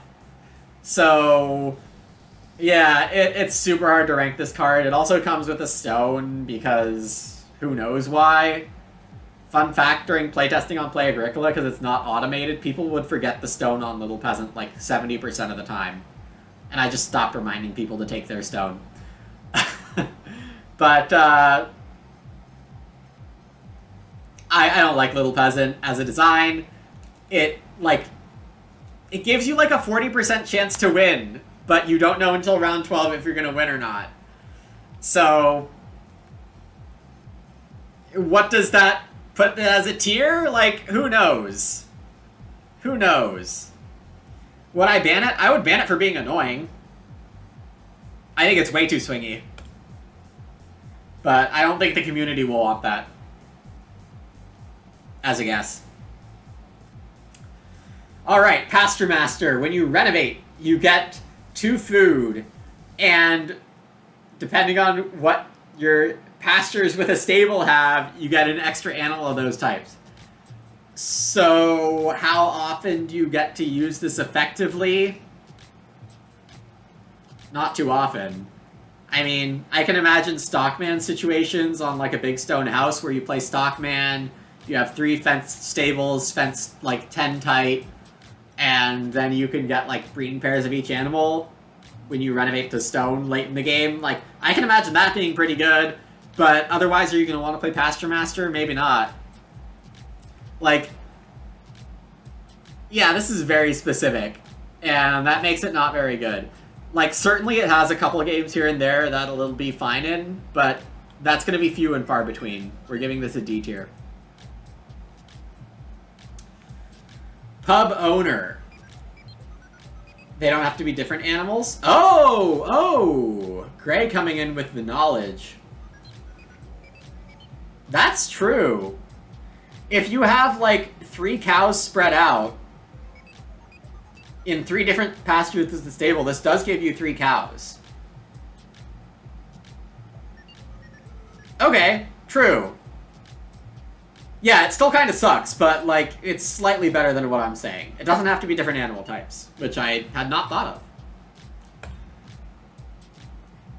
So, that's an example of take all my ratings with a grain of salt. I've played with some of these cards a fair few times, like the A and B deck specifically, but some of the B deck, some of the A deck, I haven't played too much. Alright, Pub Owner. The thing you should not forget about Pub Owner is it gives you a grain immediately. So at worst, it gives you an immediate grain. But otherwise, you only get grain when the Forest, Clay Pit, and Reed Bank are all taken in a round. So that ends up being pretty rarely. This card is not great. Mid to high D. Alright,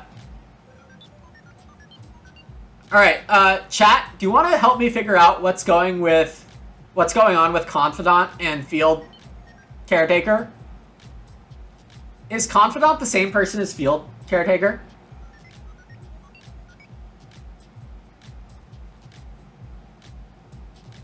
Should we get both of these Ox at once if we play either one of them? No, Gray, I think that's like the official art.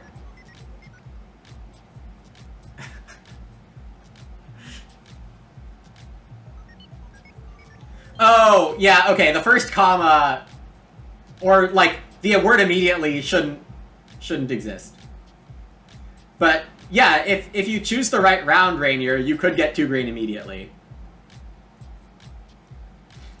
And yeah, you've forgotten to, like, check all 3 spaces in live play. Yeah, that's hard to do. Alright, Sheepkeeper. When you get 7 sheep, you get 3 bonus points and 2 food. This is kind of the same as Pig Owner. It's slightly harder to hit because you can't have 7 sheep when you play Sheepkeeper. But it's still pretty solid. I think I'm contractually obligated to rate this very similar to Pig Owner, so I will. Very solid card in a lot of games. It's probably a little too hard to hit these animal things. I'm just going to move these down right now. I do like Sheepkeeper a bit more than Pig Owner. Yes, exactly, Sivir.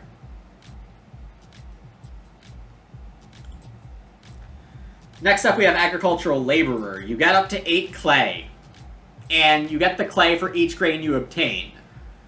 Obtain means anytime something goes into your supply for any reason. So if you harvest 3 grain, you get 3 clay. If you take a grain from the board, you get a clay. If Pub Owner triggers when you play it, you get a clay. At the end of the round, when you get Pub Owner grain, you get a clay. So it's not super hard to get 8 clay off this card if you have a grain strat, but you're still getting clay. So stuff this right with the other stuff that gives you clay.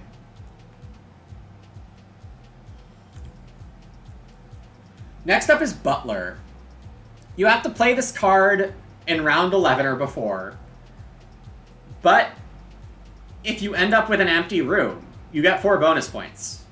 So this is fantastic for clay supports games, master builder games, games when it's late growth but you build to 5 anyway and now you don't care about growing to 5 because that empty room is worth 4 points without the person.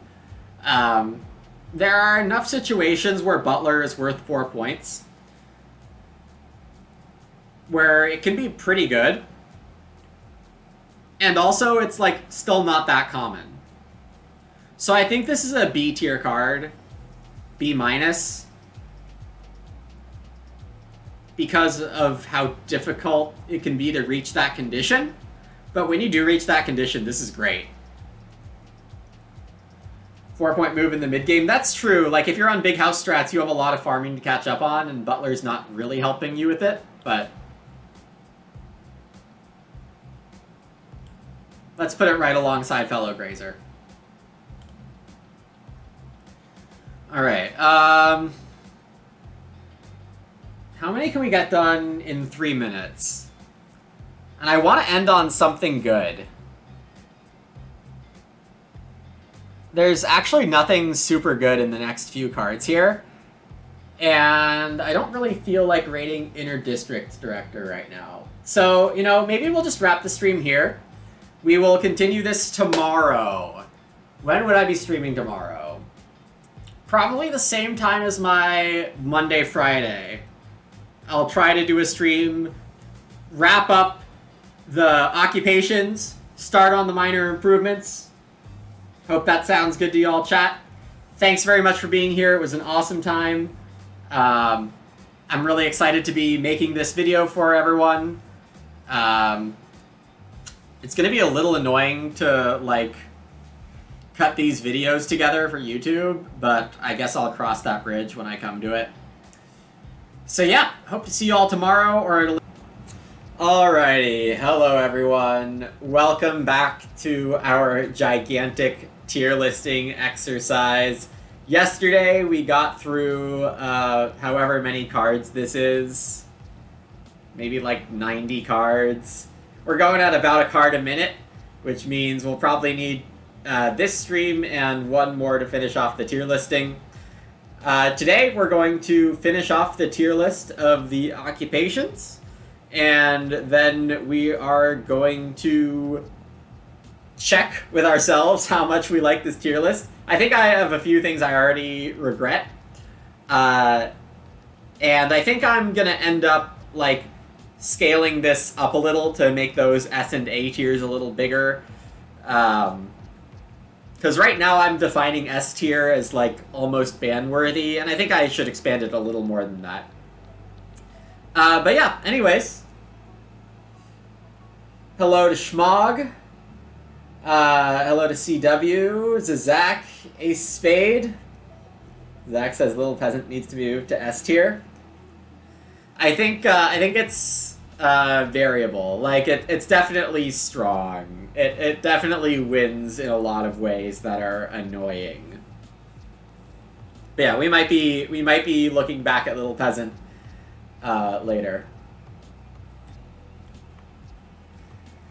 But for now, we should get going with the Inner District Director.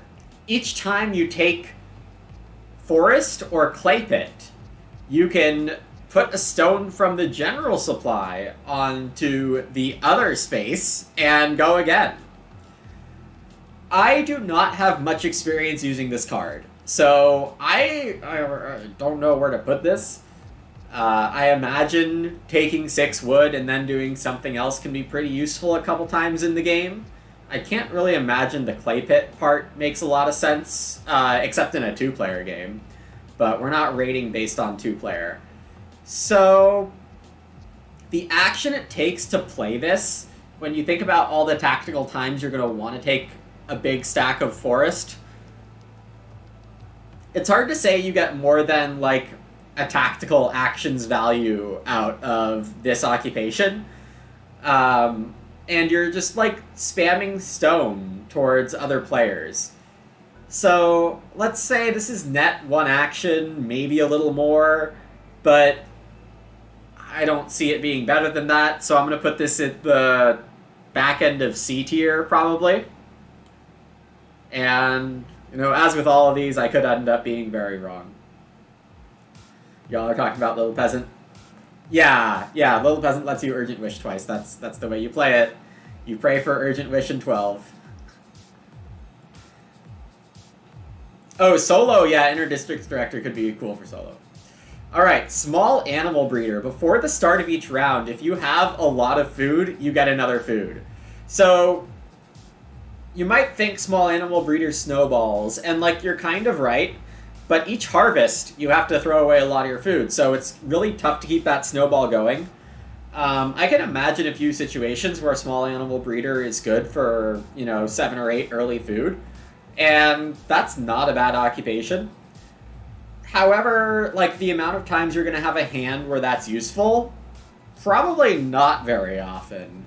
So, low floor, medium to low playability, I think that makes this D tier. Roll that snowball right into the garbage can.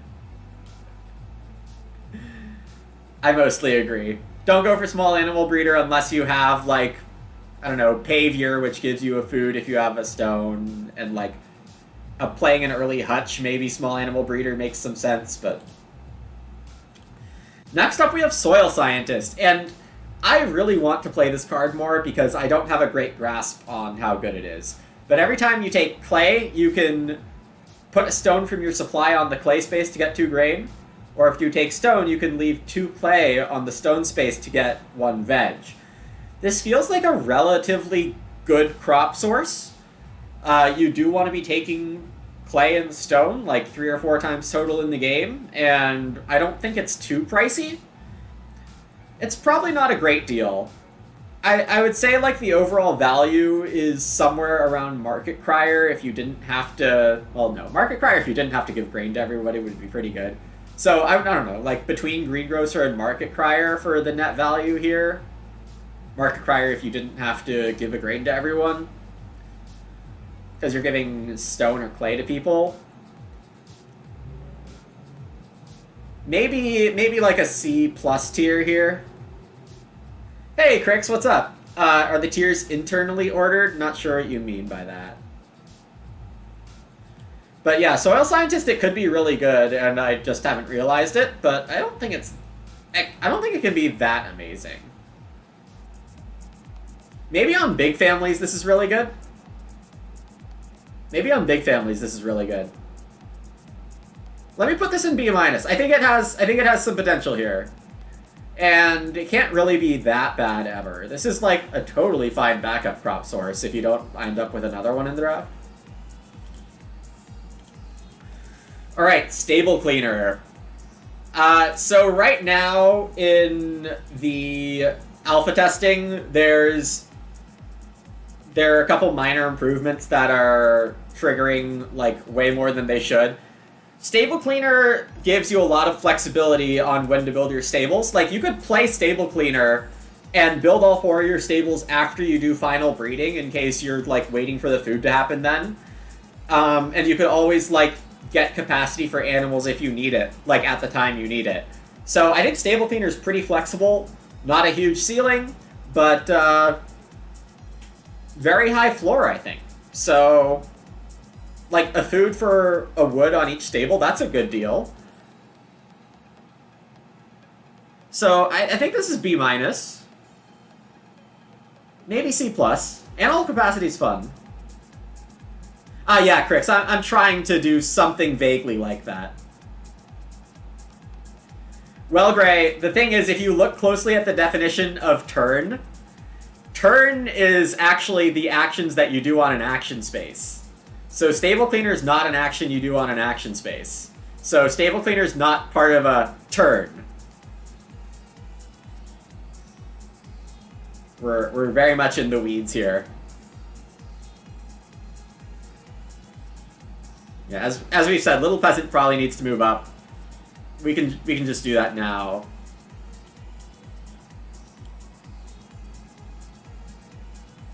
Yeah, absolutely. 4 wood and 4 food is the cost of the stables. Yeah, for 4 points, right. Yeah. Alright, next up we have the stall holder, which requires you to have unfenced stables on your farm to turn 2 grain into a point and some food. Throwing away your grain like this, when there are so many other conversion cards for grain that we're going to see in the minor improvements, this is underwhelming. And you have to have unfenced stables, which, you know, is kind of a narrow situation that you are ever hoping to find yourself in. So I'm going to say this card is not very good. It's very narrow. I think it's just way too narrow and not high enough ceiling.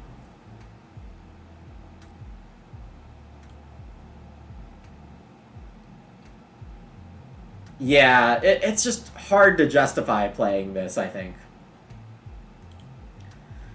Alright, and now something that's really hard to rate. We have Tree Guard. Every time you take wood, you can throw 4 wood from your personal supply back to the space to get 2 stone, a clay, a reed, and a grain. So the trade-off here is a lot for a lot. And the biggest issue is that you're going to want to be able to spend these resources fast. Because one thing you can just end up doing in Agricola, and is just not very good strategically, is get a lot of resources and take forever to spend them. And I feel like Tree Guard does that, because you're throwing away wood that you could definitely be using for fences or stables, and you're getting, like, improvement parts in a grain.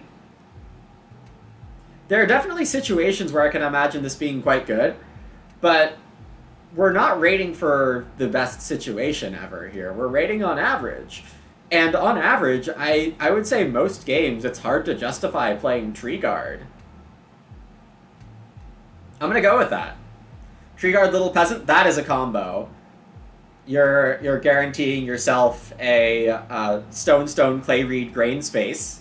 But then if you think about Little Peasant games, when are you ever going to, like, take 2 moves to get, like, 2 wood, 2 stone, clay, reed, grain? When is that worth 2 Little Peasant moves?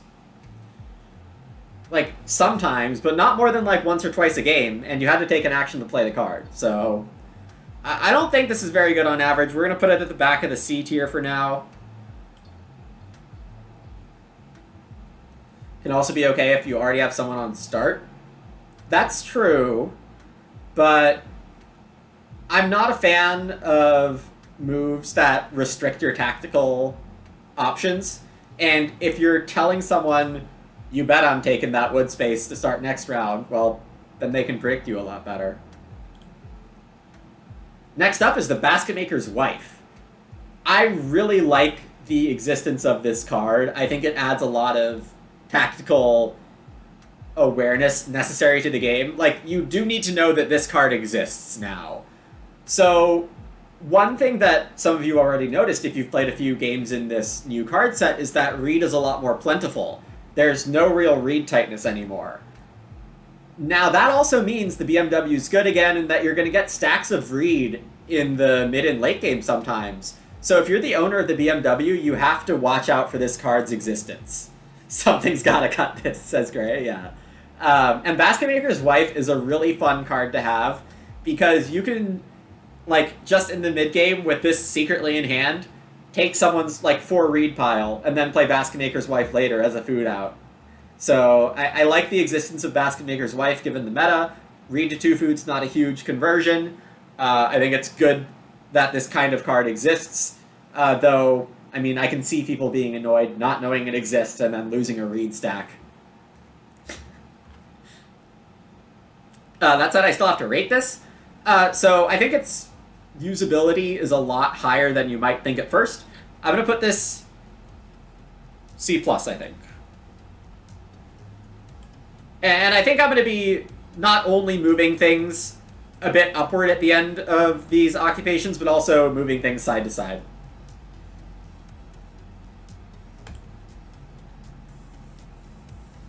Hey J-Rob, you had an experience with Forest Reviewer and Basket Maker's Wife that, yeah, I can imagine that being good. So Forest Reviewer is one of these cards that's going to throw a lot of read into the game. Every time someone takes Forest or Grove with the other one already being occupied, you get a read. I think this throws off a lot of read early. I think it's pretty solid and strong. You do have to play it pretty early, but like having a lot of read can do a lot. I am a fan of Forest Reviewer. I haven't played it too much myself, but I've seen plenty of people use it to good effect. I think this is a B tier card. Good oc from first seat? Yes. Yeah.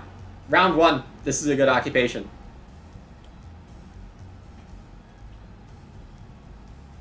One of your all-time favorites. Interesting. And here we have a card that was much derided in the original version, and rightly so. And in the revised edition, it's a lot more fair. It now costs you the number of food as the remaining rounds to get your Urgent Wish effect, Family Growth Without Room. It's more expensive, it's not really possible to play in round 2, but it can still be very, very strong and can break games in specific circumstances, just like Seducer can. I do think Lover is significantly better than Seducer, just because Seducer is just super expensive. Lover is something you're going to want to draft very highly. I think that's a very clear A tier card, and you could even argue for S. So, somewhere around like the Haydryer, Task Artisan range is probably where I'd put Lover.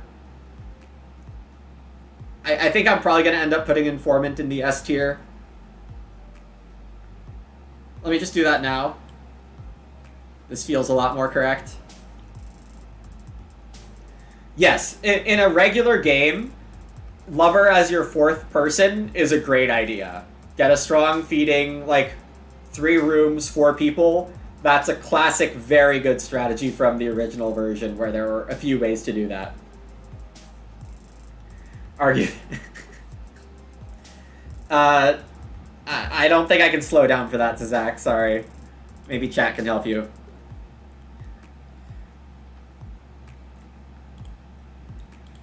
Alright, Outskirts Director. Every time you take Grove or Hollow, this is a lot like Inner Districts Director, but on the outskirts of the board. But now you're placing 2 reed instead of 1 stone on these other action spaces in order to get an extra person. Throwing reed into the game, you really have to know what you're doing when you throw that much reed into the game. I think the tactical benefits of taking clay on Hollow and taking wood on Forest is like more balanced, but I'd rather have the Inner Districts one where like I'll want to chain something with 6 wood so that I'm not stuck with a decision, oh, I have to do 6 wood or this. I can take 6 wood and this. That's a benefit of Inner Districts Director, whereas Outskirts Director, like, maybe you have, like, oh, now I can take 6 clay in this, or I can now take 4 wood in this, but that's just a weaker decision. You're adding more stuff to the game, so I'm going to rate this worse than Inner Districts Director.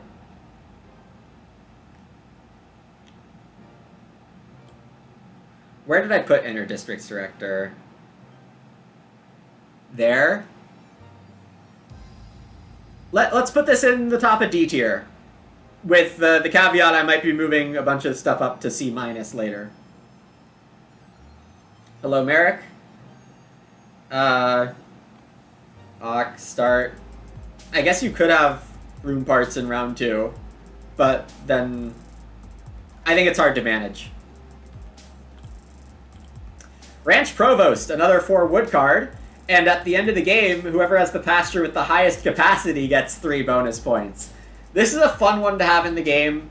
It's a little messy. It's probably not worth chasing a lot of the time. But if you're playing this, you know, that's pretty fun.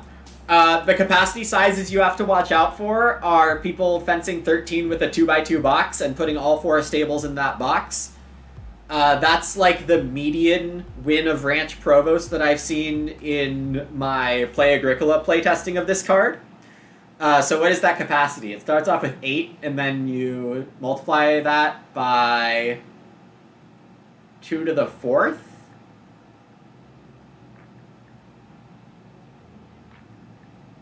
So 128 capacity?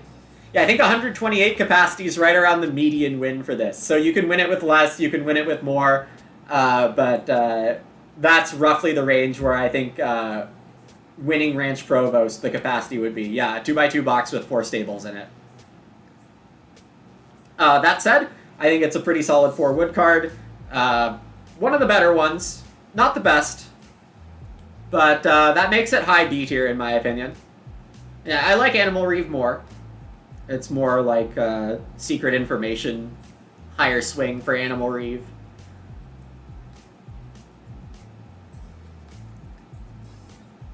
Mine, Cricks. Alright, next up is Sheep Provider. Sheep Provider gives you a grain anytime anyone takes Sheep Market. Pretty good card.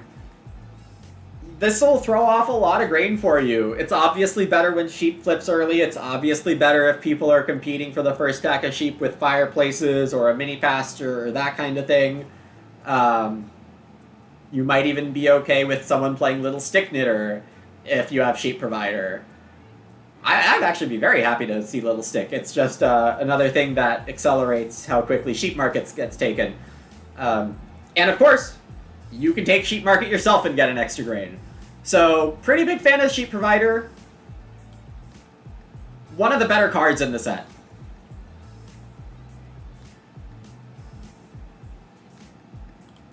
Including you, indeed. So you're not guaranteed, like, you're not banking on other people doing stuff.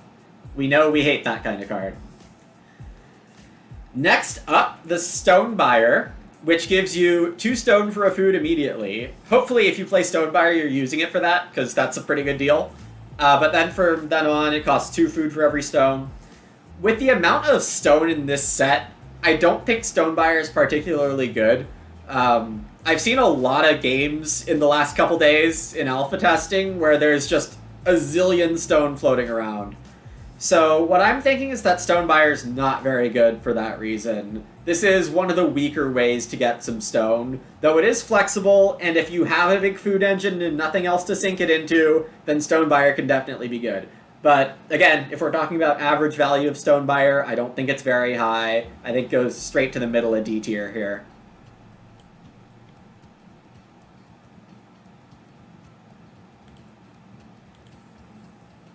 Yes, Sculpture Course is good. But again, can't you just get a different source of stone? I don't know. Fisherman's Friend. At the start of each round, if there's more food on traveling than fishing, you get the difference. Pretty hard card to make work. Very variable. It swings based on how nice your opponents are. You have to be taking fishing pretty aggressively for it to work. It makes sense to call it Fisherman's Friend in that scenario. I've seen this be good, and I've seen this flop a bunch. If you're willing to inject that kind of variance into your game, then go for it. But the ways Fisherman's Friend can flop way too often makes this just a wasted action in the early game. So I'm not a fan of it. If you have a kind, generous table, it can be super good, but we're gonna put it in the D tier. I think this is a solid D card because of other people getting in the way. Sorry to ruin your dreams, Zach. Alright, now Food Distributor. Let's talk about what this card actually does. It gives you an amount of food equal to the number of occupied action space cards. And what action space cards means in Agricola terminology, that is the rounds 1 through 14 action spaces. So, like, forest, lessons, those don't count towards Food Distributor. It does give you an immediate grain. It gives you a bit more food the later in the game you play it. But not a very strong card. Can be good in, like, stage 4 feeding if you're in trouble. There's definitely nothing wrong with playing Food Distributor as a move late in the round. But it's not great.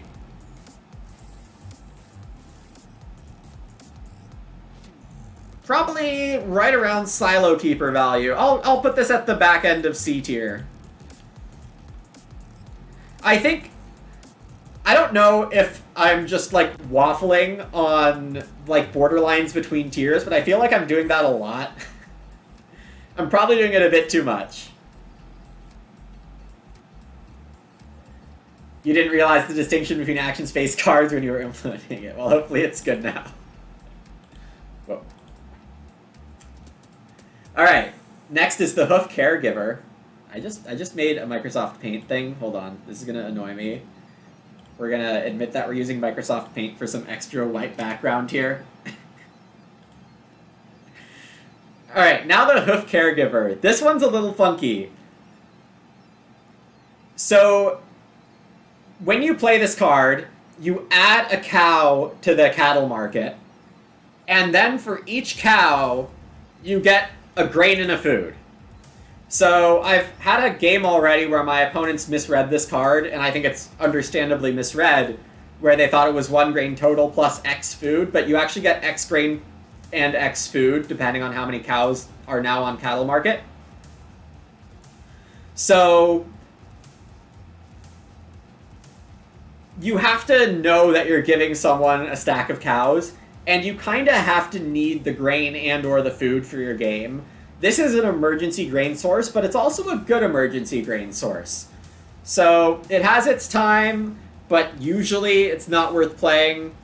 I think it's probably a D+ card here, along with, you know, Silo Keeper. Yeah, I put Outskirts in D. Maybe I haven't messed with room tactics enough. Maybe there are room tactics with it that I'm not remembering. But I don't think it's useful often enough. I missed a card here. I just skipped right on by this. It's the German Heathkeeper. You think it's high B. You are crazy. I'm not saying crazy bad, but just crazy. The German Heathkeeper gives you a sheep from the general supply each time anyone takes Pig Market. So, Pig Market, not really the most competed for action space during the game. Like, you're gonna get 3 late sheep from this, maybe, if you play it early enough. Maybe you only need to play it for 1 sheep. But it does give you a spot to get boar and sheep with 1 move. And, you know, that can be pretty valuable in the right circumstances. So I don't think German Heathkeeper has any games where you'd, like, never play it unless you're already doing a ton of collector stuff or Animal Teacher or some ridiculous animal source. So I think German Heathkeeper's fine. It's definitely fine as a late draft pick, but, you know, you're not going to ever build a game around playing German Heathkeeper. So I'm going to put it in the C tier. Yeah, these later decks, including you, definitely makes some better cards. Any cards that depend too much on others is, I think, bad. Alright, now we have the Outrider. Each time you take the newest round, you get a grain. So, one thing you can do with Outrider is get a grain before taking grain utilization in stage 1. So if you have Outrider in hand, and grain utilization doesn't flip in round 1, a great opening is Outrider Plow, and you have an easy grain field.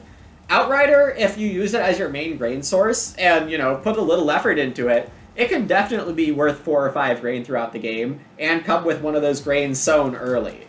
So that is one of the main goals when you have Outrider, is to get your grain engine going fast, and grain utilization in round 1 makes Outrider worse, but that's only 25% of games. So it definitely requires you to build around it somewhat, and it's not super duper strong, but it's flexible enough. It makes, like, veg grain in action for you in round 8 or 9. You can take cow in a grain in round 10 or 11. That kind of action is something you're going to look for. Also, if you're growing first somehow while getting a sown grain field, then Outrider gives you a grain when you grow. There's enough good ways to use Outrider. Also, chat, did I have the music on yesterday? I don't remember.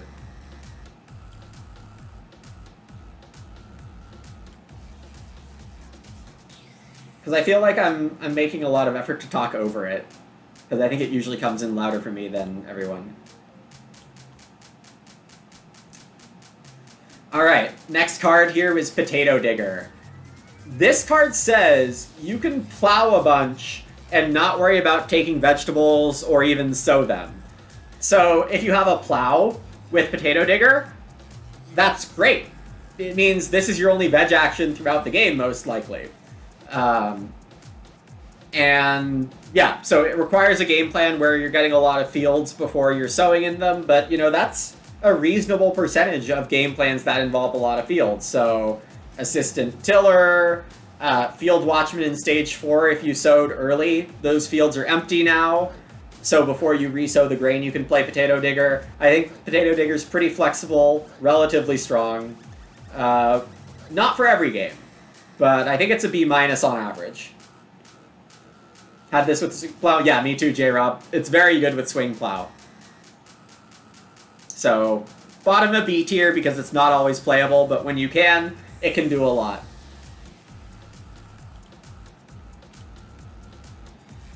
Sowing Director. Every time someone else takes grain utilization, you get a sow action. It's definitely good in mid-games where there's a lot of sow pressure. In general, free sow actions you shouldn't undervalue. In general, they can be pretty strong. The problem is you're depending on someone else to take grain utilization at somewhat useful times. And, you know, a lot of the games where you're sowing, you want to get an early sow, and you're going to be the first to sow anyway, and nobody else is going to trigger Sowing Director for you. So it's not useful in that kind of game. Sowing Director, I mean, if you're getting crops late, fields a tiny bit before that, and there's a lot of sow pressure, Sowing Director can be awesome. So I think it's actually quite similar to Potato Digger in the sense that you're going to play it at about the same frequency in roughly the same situations. Yeah.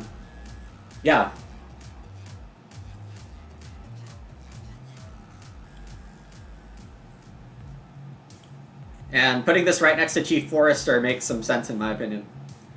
They both give you sow actions on relatively frequent, well, I don't know, the EV of the sows from Chief Forester and Sowing Director feels relatively close to me.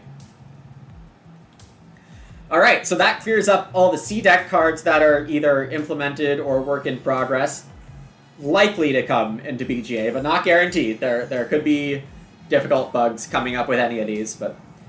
Now we have a card. Now the rest of these D-Deck cards, a lot of these I've never played or even seen played, so definitely big asterisks on my ratings for these last 10 or so cards. Party Organizer. As soon as the next player but you gains their 5th person, you immediately get 8 food, not retroactively. If you're the only person with 5 people at the end of the game, you get 3 points. I feel like from revised games that I've seen, that last clause is like never gonna happen. But that first clause is gonna give you, 8 food minus whatever you paid for the Ak at some point.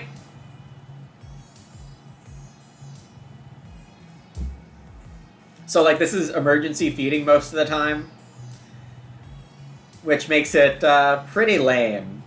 Like, the upside is just so difficult to hit, especially in a solid, like, in a well-played game. So, I think we have to put this in D tier. If you need a food out in, like, stage 5, you probably did something wrong. Though, yeah, and, like, if you're activating this before stage 5, someone else has gotten to 5 by round 11, and that's not good for you either. So I don't see Party Organizer helping you win. And that's really what you want to draft cards for. You want to draft cards that help you win. I don't see Party Organizer doing that. This potato card, I've heard lots of good things about. I've heard many reports from friends about having very strong potato planter games. I think I've seen a couple also. You have to be the only one on Clay Pit or Reed Bank at the end of a round, but you get a veg. This feels pretty easy to hit in like round 2 if you take 2 Reed. Like round 1, but like you don't really need the veg that early either.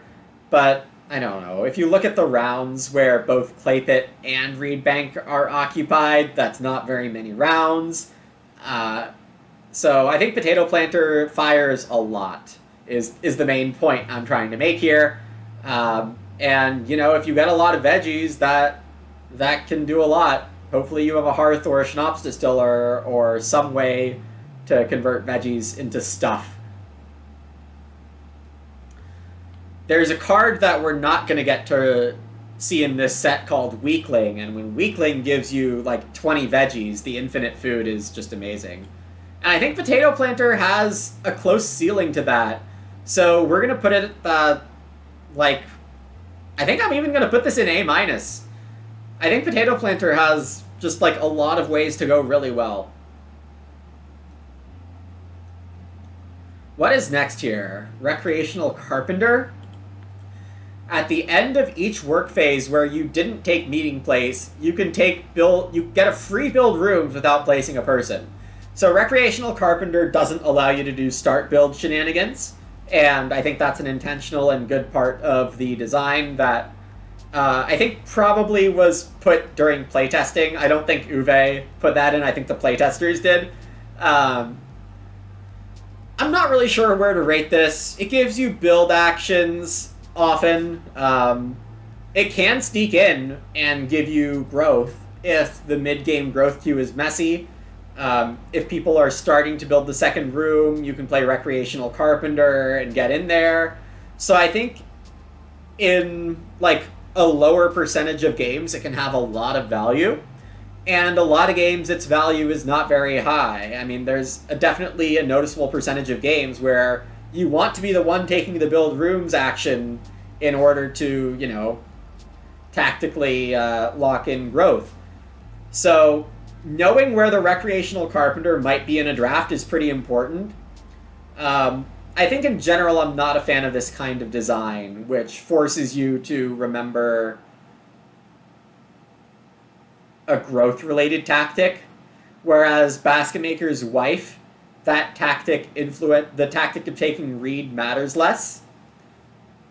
So, yeah, I don't know where I'd actually rate Recreational Carpenter, so I might just give it a shrug and put it in the C tier for its average performance, but it's definitely swingy in how much it can give you.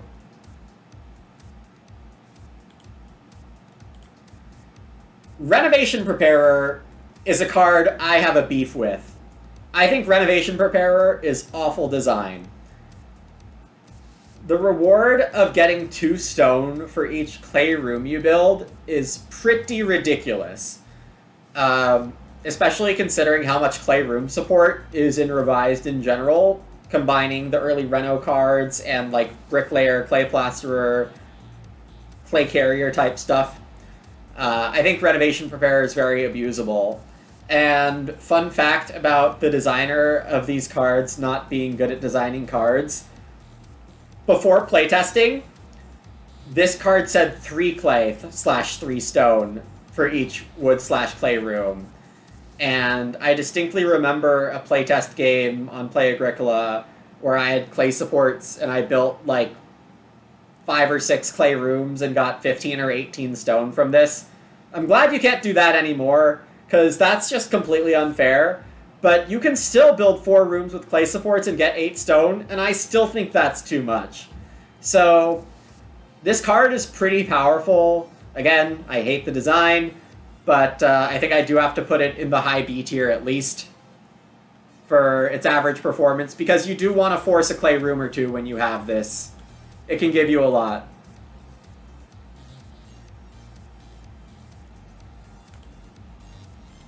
Next up is the Roof Examiner. Depending on how many majors you have, you can get some read when you play it. Obviously, this card isn't ever worth more than 3 points. You want to have like Basket Maker's Workshop at the end of the game if you're going to play Roof Examiner, or just build a bunch of majors before building rooms, and you have a Carpenter's Parlor or something. Like, that just doesn't make sense. So this is a very narrow card. It does mean you want to prioritize Basket Maker's Workshop and 1 or 2 other majors, and even then you might not need to play it. There's a lot of read in the game sometimes. So, pretty weak card overall if its use case is so narrow. Roof Baluster status for, what was it, Reno Preparer? Yeah, maybe. I think it's harder to use than Roof Baluster, though, for a somewhat similar payout. But anyway, Roof Examiner, I think we need to put in the D tier, the end of D tier. It's just hard to say when you'd really want to play this. Or, you know when you want to play this, but even then, do you want to spend an action on, like, 3 read at the end of the game? Here we have the Sculptor. When you take clay, you get a food. When you take stone, you get a grain. I haven't played this card, admittedly, but I don't think it could be too bad. It's going to throw you a couple grain throughout the mid and late game. And there's nothing particularly wrong with that, but it's not particularly strong either. It does reward you by taking a space that's good to take. Like, stone accumulation spaces are good to take, and it gives you a grain for that. And in general, that kind of card proves to exceed expectations more often than not. So I think we have to put Sculptor in the C tier at least. It's probably not more than that either.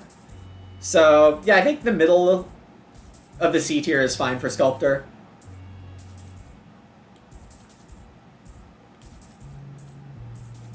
You feel like building a fireplace and having a 2 redock can't be worse than C tier.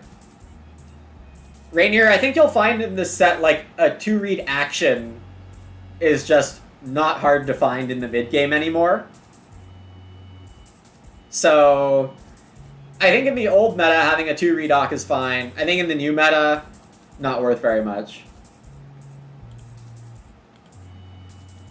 Next up is the Sewing Master. You immediately get a wood. Okay, that's cool.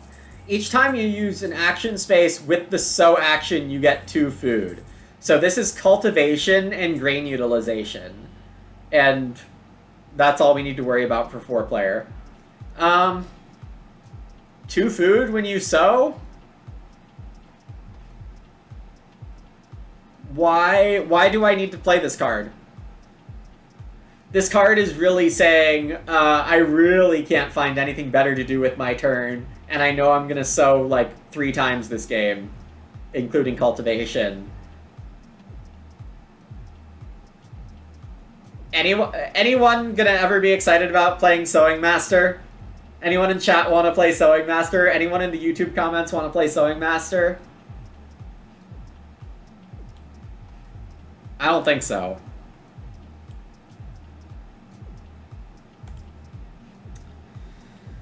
Oh boy, it's the trade teacher. Each time, after you use a lessons action space, you can buy up to 2 different goods. Grain, stone, sheep, and pig for 1 food. Cow and veg for 2 food. This card is super strong. You're netting 2 food times 2 on lessons if you have a hearth. Alternatively, like, you can buy a grain and a stone for 2 food when you take lessons. I don't think this card was playtested enough on Play Agricola because I think it should really be nerfed. I would not be surprised to see this banned pretty quickly. This is a clear S tier occupation for me. The fact that you can do animal teacher stuff, but better, and I already have animal teacher in the S tier.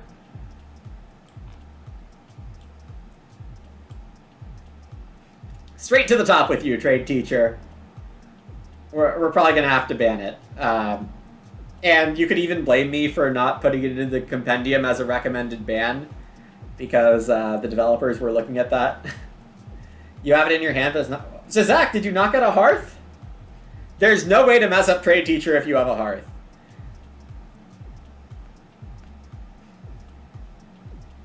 Fourth to last card is the Trap Builder.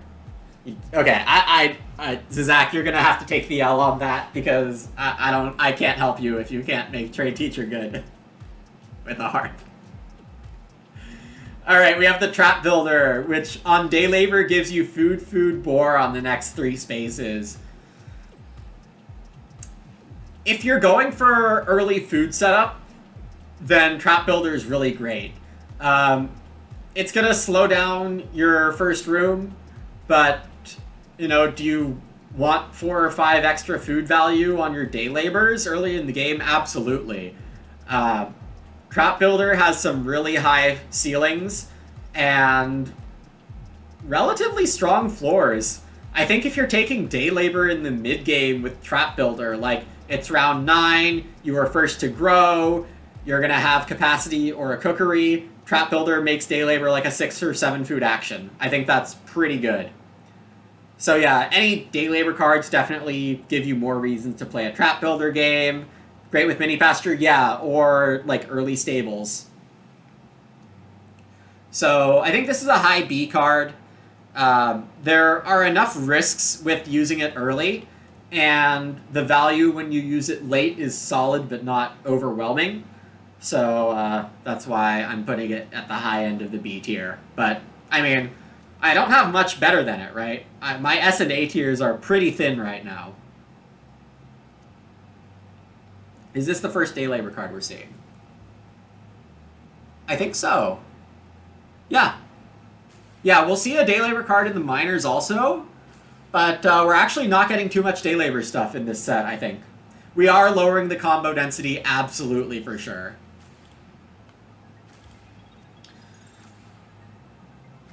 You think Trap Builder's overrated? I think that's fair. Next up is Wealthy Man, which gives you bonus points if you have at least as many grain fields as the harvest number. This one's really hard to hit for a lot of points because it maxes out as a tutor, but it's significantly harder to max out than tutor. So, like, I think it's pretty bad. You could definitely have the rare game where it goes off for like 4 or 5 points. If you can get 4 or 5 points out of it, it's probably worth playing.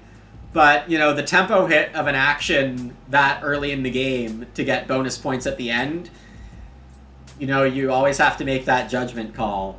And you might find yourself stretching for it more often than you want to. It's definitely a fine Field Watchman card, I think. But aside from that, like, do you really want to get 5 grain fields in stage 5? I don't know.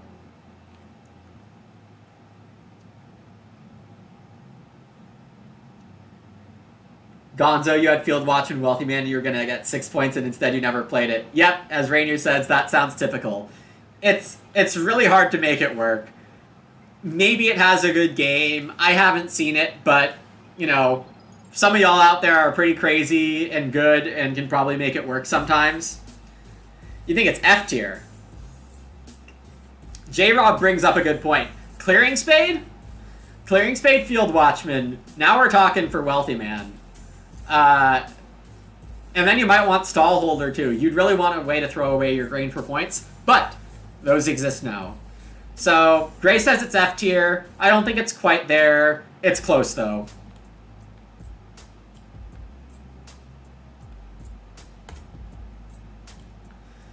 Second to last card in the set, which has maybe the funkiest art out of any Agricola card I've seen. It's the Whiskey Distiller.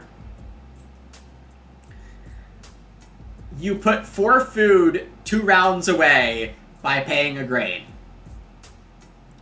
I mean, this gives you a reason to get a lot of grain. To do all the grain conversions without, like, baking a bunch is definitely good. But the food is not the most amazing conversion. It's better than Field Watchman Cooking Hearth bakes. I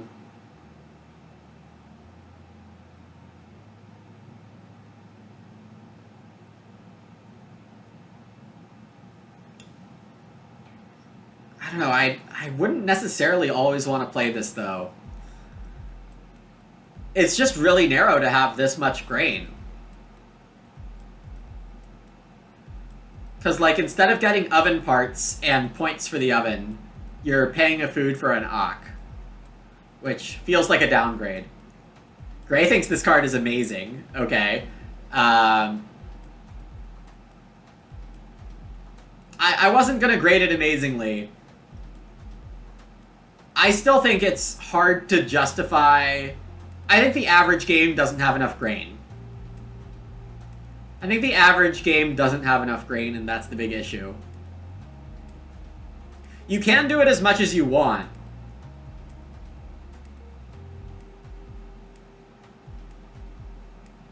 That's true, Schmog.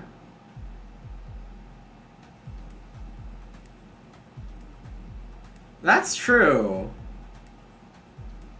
I appreciate y'all helping me out rate these last few cards that I don't have a good grasp on. Gray's been running Whiskey and Corn Maker.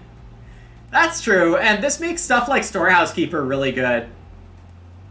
Alright, maybe I'm in on this guy. This Whiskey Distiller has some upside. This Whiskey Distiller has some upside. It won't be playable every game, but if you draft it early, you can probably find some good combos for it.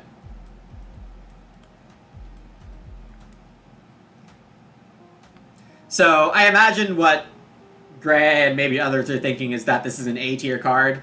And, you know, they might be right by a few weeks from now. All of my judgments here you should take with a grain of salt, especially with the C deck and even more so with the D deck. I just have less experience playing these cards.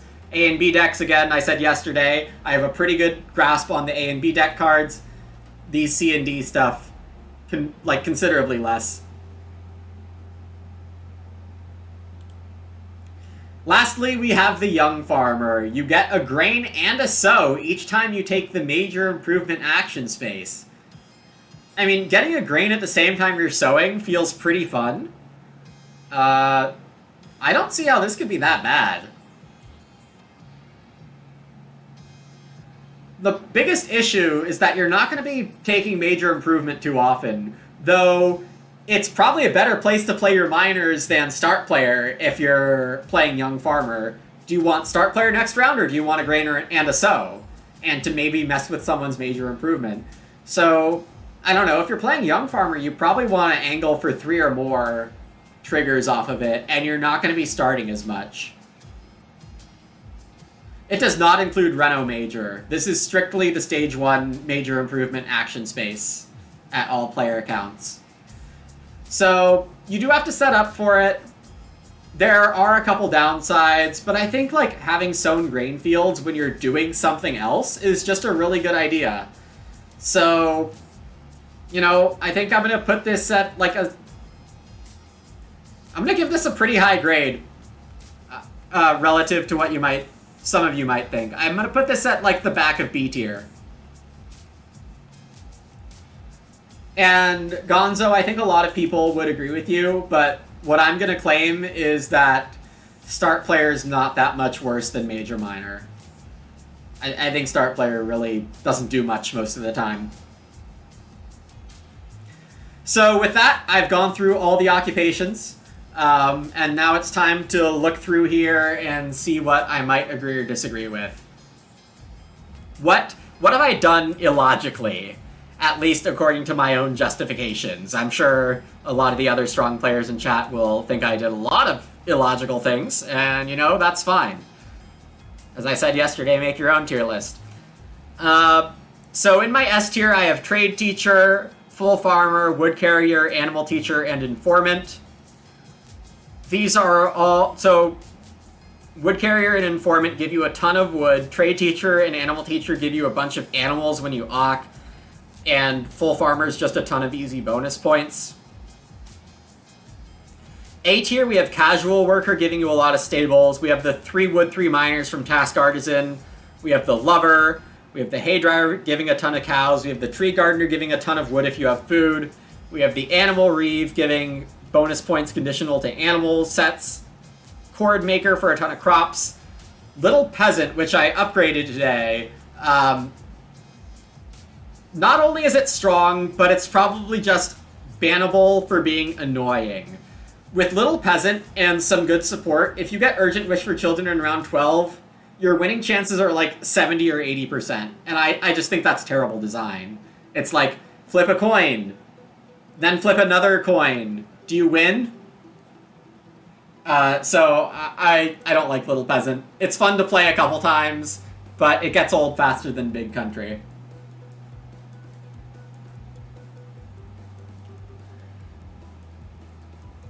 Alright, what's chat saying? Zach is on Fisherman's Friend here. And there's some discussion on Young Farmer. Fair.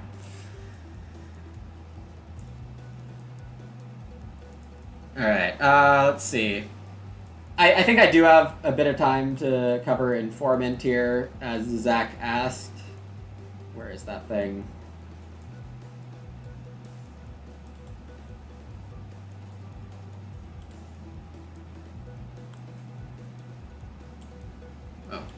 Yeah, Informant. So, you need more stone than clay in your supply. Everyone's so sad that they're going to need to have stone in their supply but not clay. But you get, like, a lot of wood. Okay. B tier is pretty packed. B minus tier especially, yeah. Do I want to move any of the A's to S? Just to, like, even out my tiers a little. I think I like the idea of S tier being the stuff I can see being banned. And for that reason, I think we put Little Peasant at the end of S tier because it's more like an A tier overall, but it's just super unfun to play against. I think there are situations where Lover could still be bannable, annoying. Casual Worker's very good. Task Artisan's very good. I probably rate it higher than Casual Worker. Personally. Just because I don't like taking start player much and things that play minors for me is very fun. Hay Dryer is very good, but I don't think bannable. Same for the rest of these. Pavier, probably not A tier. Ebonist, I don't quite want to put there either. Yeah, yesterday I had quite a bit of blowback for rating Housemaster in the like B+ tier. I even had it at A- at some point. Upon reflection, having drafted it early in one of my games yesterday, I think I have to agree I have Housemaster way too high here. It's really hard to hit the bonus points for Housemaster.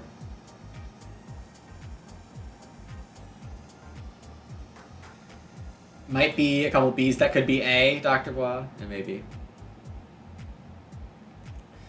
Field Caretaker.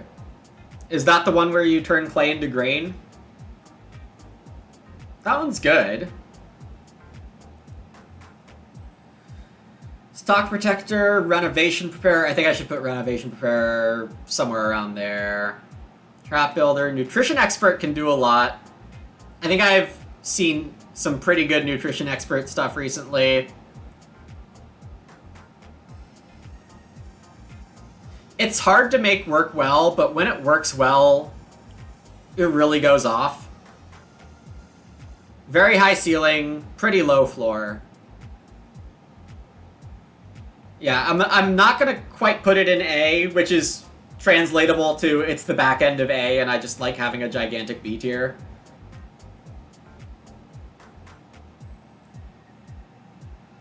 I mean, I think I like where a lot of this stuff is. I think overall, I probably did a pretty good job making this tier list. Everyone's going to have their own opinions and hot takes, and I'm not expecting to get 100% on this, but I think overall, I see a lot of stuff that I'm happy with. Probably bump Seducer up a bit.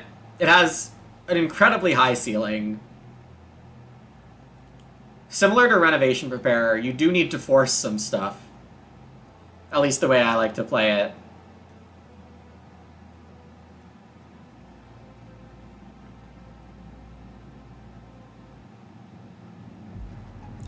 Hello, Exotic Dream. Yes, we're on.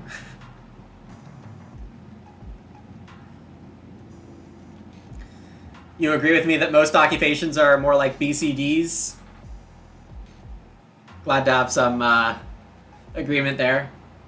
Yeah, glad to have you here, Exotic Dream. We're finishing up this occupation tier list. Just like a self-check on do I think I did anything stupid. And, I don't know, I feel pretty solid about this. Lots of, like, very good cards that I'm happy to play in a lot of games in the B tier. C tier, like, a lot of very usable stuff. D tier is where I'm not going to draft it too often, but once in a while it can be good. And F tier is stuff I'm just straight up never drafting, I think. So, I might be sliding some D into F. If I think about it as I'm never going to draft it.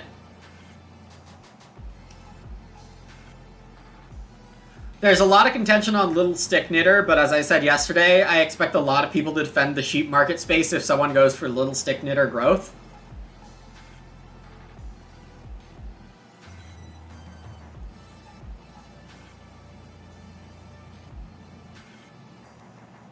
Barrow Pusher is a lot like Cultivator, except you're getting clay instead of wood, which drops it all the way from A to C in my estimation.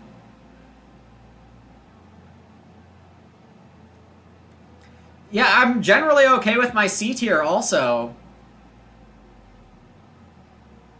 And now we're either getting into the stuff that's like most of the time does not much, or once in a rare while is good but not great. In the D tier here.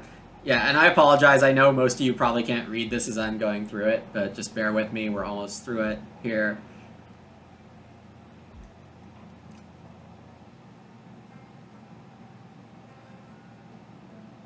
I don't know if I'm ever playing Huntsman. Each time I take wood, I turn a grain into a boar. I don't think I'm ever playing Master Workman either. Getting a wood, clay, reed, or stone on action spaces 1, 2, 3, or 4. You know, maybe I still do if, like, major improvement lines up with stone in round 4.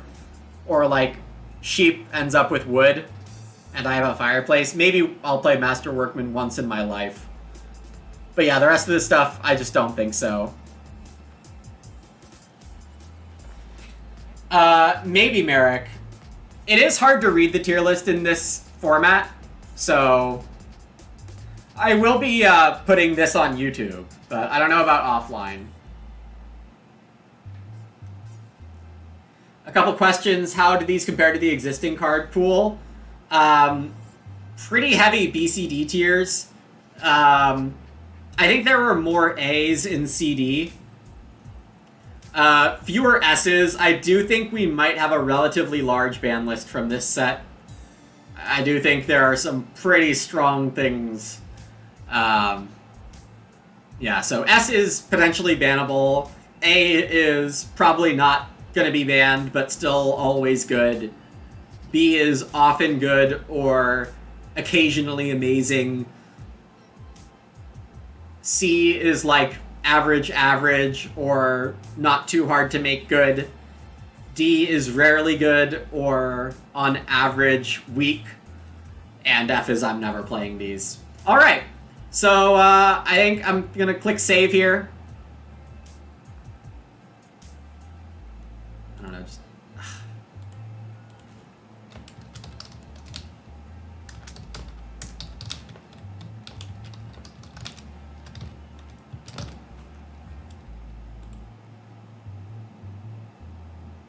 Did it save?